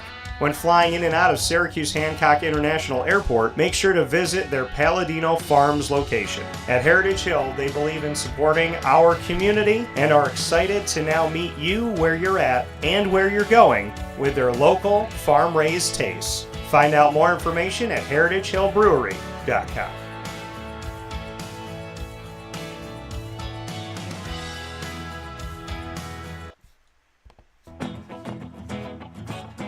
Hi, this is Amy from Mother's Cupboard, home of the whole frittata. We are open daily 6 a.m. to 1:30 p.m. For takeout orders, call 315-432-0942 and tune in to Wake Up Call with Dan Tortora for our monthly food challenge and try our Wake Up Call signature menu item available 7 days a week.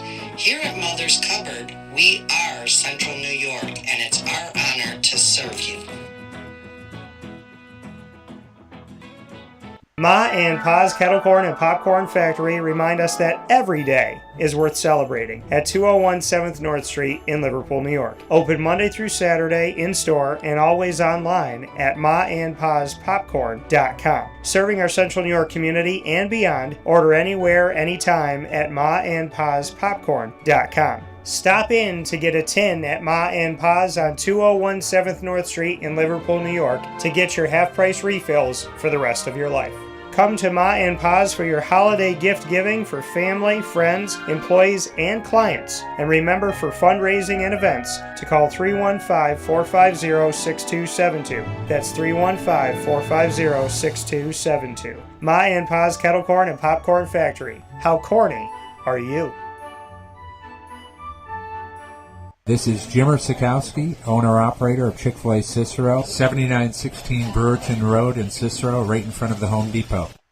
I had a deep feeling that God wanted me to do something bigger with my life and to help people, help others. I kept putting Chick-fil-A in my life, and I realized as I was going through the franchise selection process that positively impacting the lives of others was really core to what we do here at Chick-fil-A. First of all, it starts with the food. The food is brought in fresh daily. We bring in local produce. We prepare to order in the kitchen. We hand bread our chicken. We hand spin our milkshakes. It's great food. It doesn't taste like fast food. I think the second thing is the way people feel when they come in a Chick-fil-A restaurant. It's different. We try to treat people with intentional kindness here, which is very different and deeper than good customer service. And so I think it feels remarkable for most people to come in a Chick-fil-A restaurant. And then lastly, the impact that we try to have in the community is very different. It's a big part of the expectation of every operator of a Chick-fil-A restaurant is that they're actively engaged in their community, they're a leader in the community, and they're making a difference. When they realize that what we're striving to do is to shine a little light in their life, that's a very, very different experience than you will have in any other quick service restaurant. And it's that remarkable experience that I think people will emotionally connect with.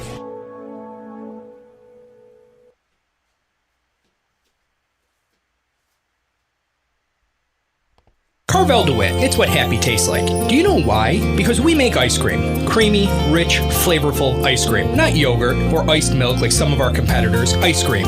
Fresh, by hand, daily. For the calorie conscious, we have something new for you. Our new Carvelite. Same great flavor, creaminess, and texture of our regular ice cream with only 35 calories an ounce. So whether you want an ice cream cake, flying saucer, dasher, carvalanche, hard or soft ice cream, we will satisfy your craving with our fresh, handmade regular or new Carvelite ice cream. Carvel DeWitt. It's what happy tastes like. The Wildcat Sports Pub in Camillus, New York is located on 3680 Milton Avenue in the Home Depot Plaza. It is your family-friendly sports bar and restaurant. Folks, some sports bars aren't family-friendly. Some family-friendly restaurants are not sports bars. The Wildcat Sports Pub in Camillus, New York is proud to be both. It is that marriage that you've been looking for years. The Wildcat Sports Pub is your home base for your sports bar and restaurant needs, games for the kids, indoor and outdoor activities, and enough things on the menu to come back every single week and get to try something new. They're open Sundays from noon to 8 p.m., Monday through Wednesday, 11 a.m. to 11 p.m., and Thursday through Saturday from 11 a.m. to midnight. For reservations and party information, call 315-487-2222 for the Wildcat family-friendly sports pub and restaurant.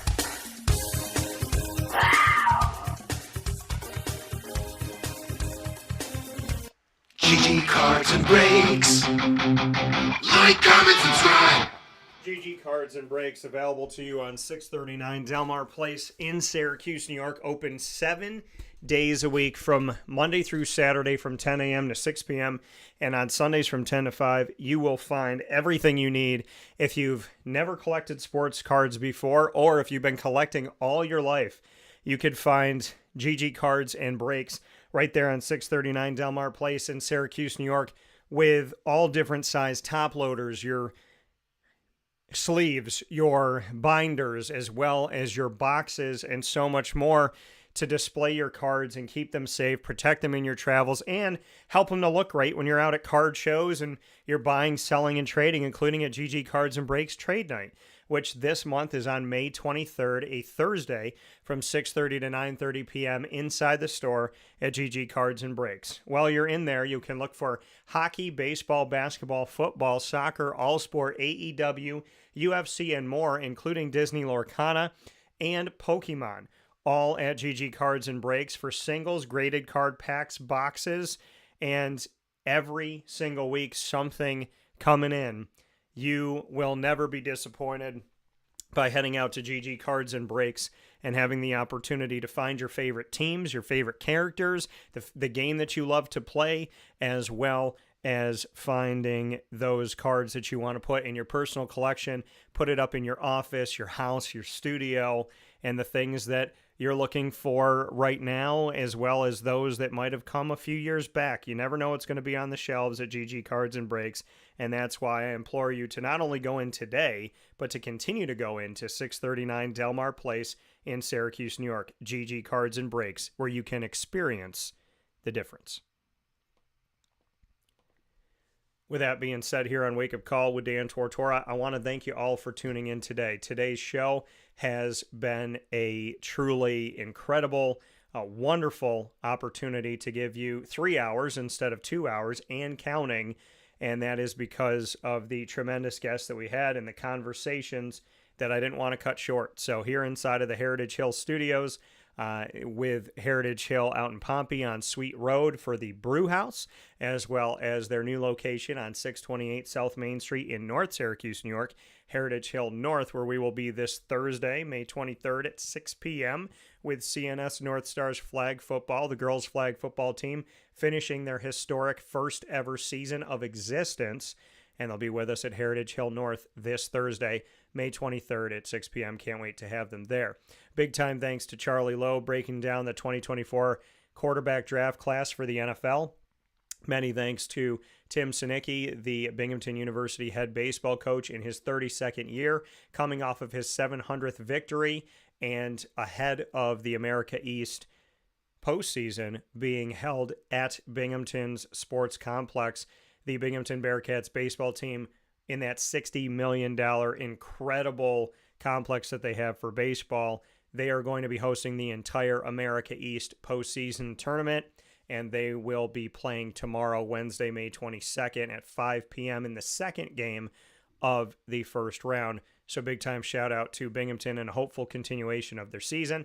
Many thanks to Ross Turetsky, fellow broadcaster and writer and all around incredible human being, someone I consider a brother even more than simply a friend, and talking with us about the NFL schedule, having some laughs, and speaking on the Jets and Aaron Rodgers, and of course helping us with the ingredients to success as Ross brought you the ingredients to success in his opinion of how you change your habits. What are those ingredients that can help you change your habits and change your life for the better? Proudly presented by Avicolli. Of course, you've been watching and listening to Wake Up Call this morning all around the world on youtube.com and facebook.com, both /wakeupcalldt, and on wakeupcalldt.podbean.com. Once the shows go live, they hop into the archives. We're going to have a couple pieces getting added to the archives here, so make sure that you follow us, subscribe to us. It's all free on Amazon Music as well as Audible, iHeartRadio, iTunes, and Apple Podcasts,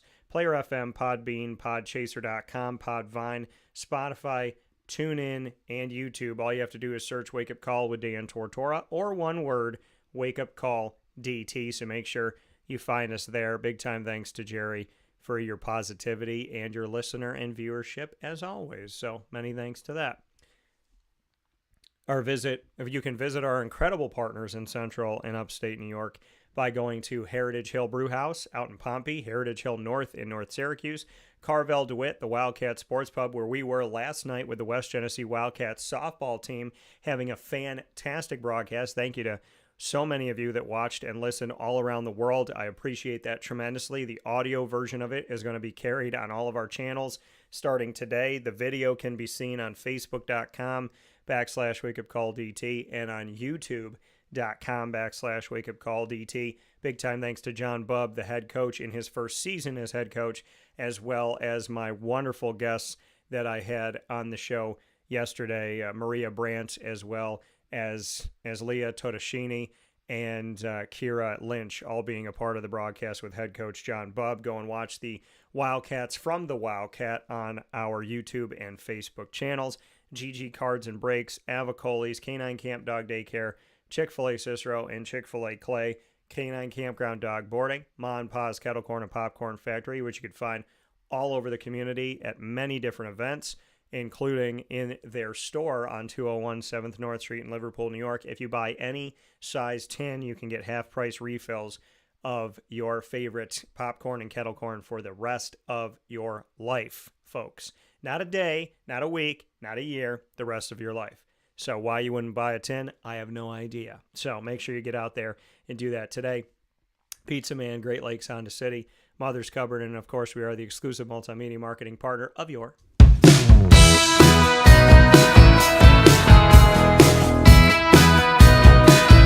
Lemoyne College Dolphins. It's Fins Up every single month on Wake Up Call with Dan Tortora, and what we have for you on Dolphin Time, Wednesdays at 9 a.m. Eastern Time, in our exclusive multimedia marketing partnership. Lemoyne has never had a partnership like this in their history, and here in year 3, we continue to tell the stories of the Dolphins in AD and DT, typically the first and third Wednesday of each month with Athletics Director Bob Beretta and myself, Dan Tortora. Second and fourth Wednesday, the Dolphin Dive, diving into stories of student athletes, coaches, administration, future Dolphins, and alumni. Make sure you check out all of our content by going to youtube.com/wakeupcalldt. Click subscribe, hit the notification bell, find the Lemoyne playlist.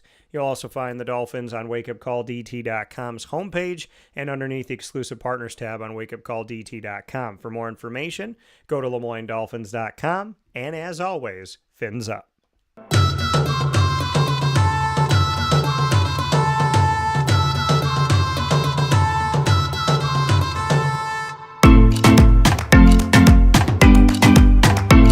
It's the kind of music you just got to let play in the studio because it makes you dance. If you're not dancing, I don't know what happened. You must be asleep. So I feel like even in your sleep, you do a little dance there subconsciously to that music.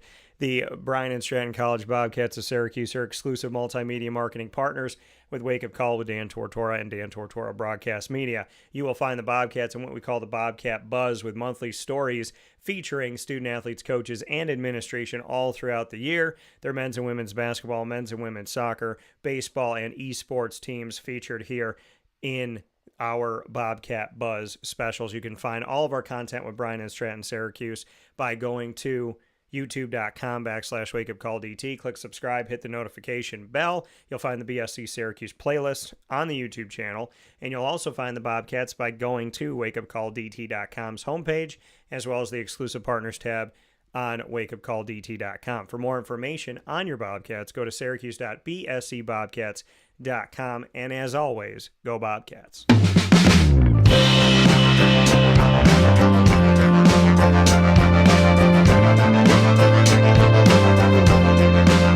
The Binghamton University Bearcats are exclusive multimedia marketing partners with Wake Up Call with Dan Tortora and Dan Tortora Broadcast Media. You find the Bearcats every single month and every week on Tuesdays at 10 a.m. Eastern Time.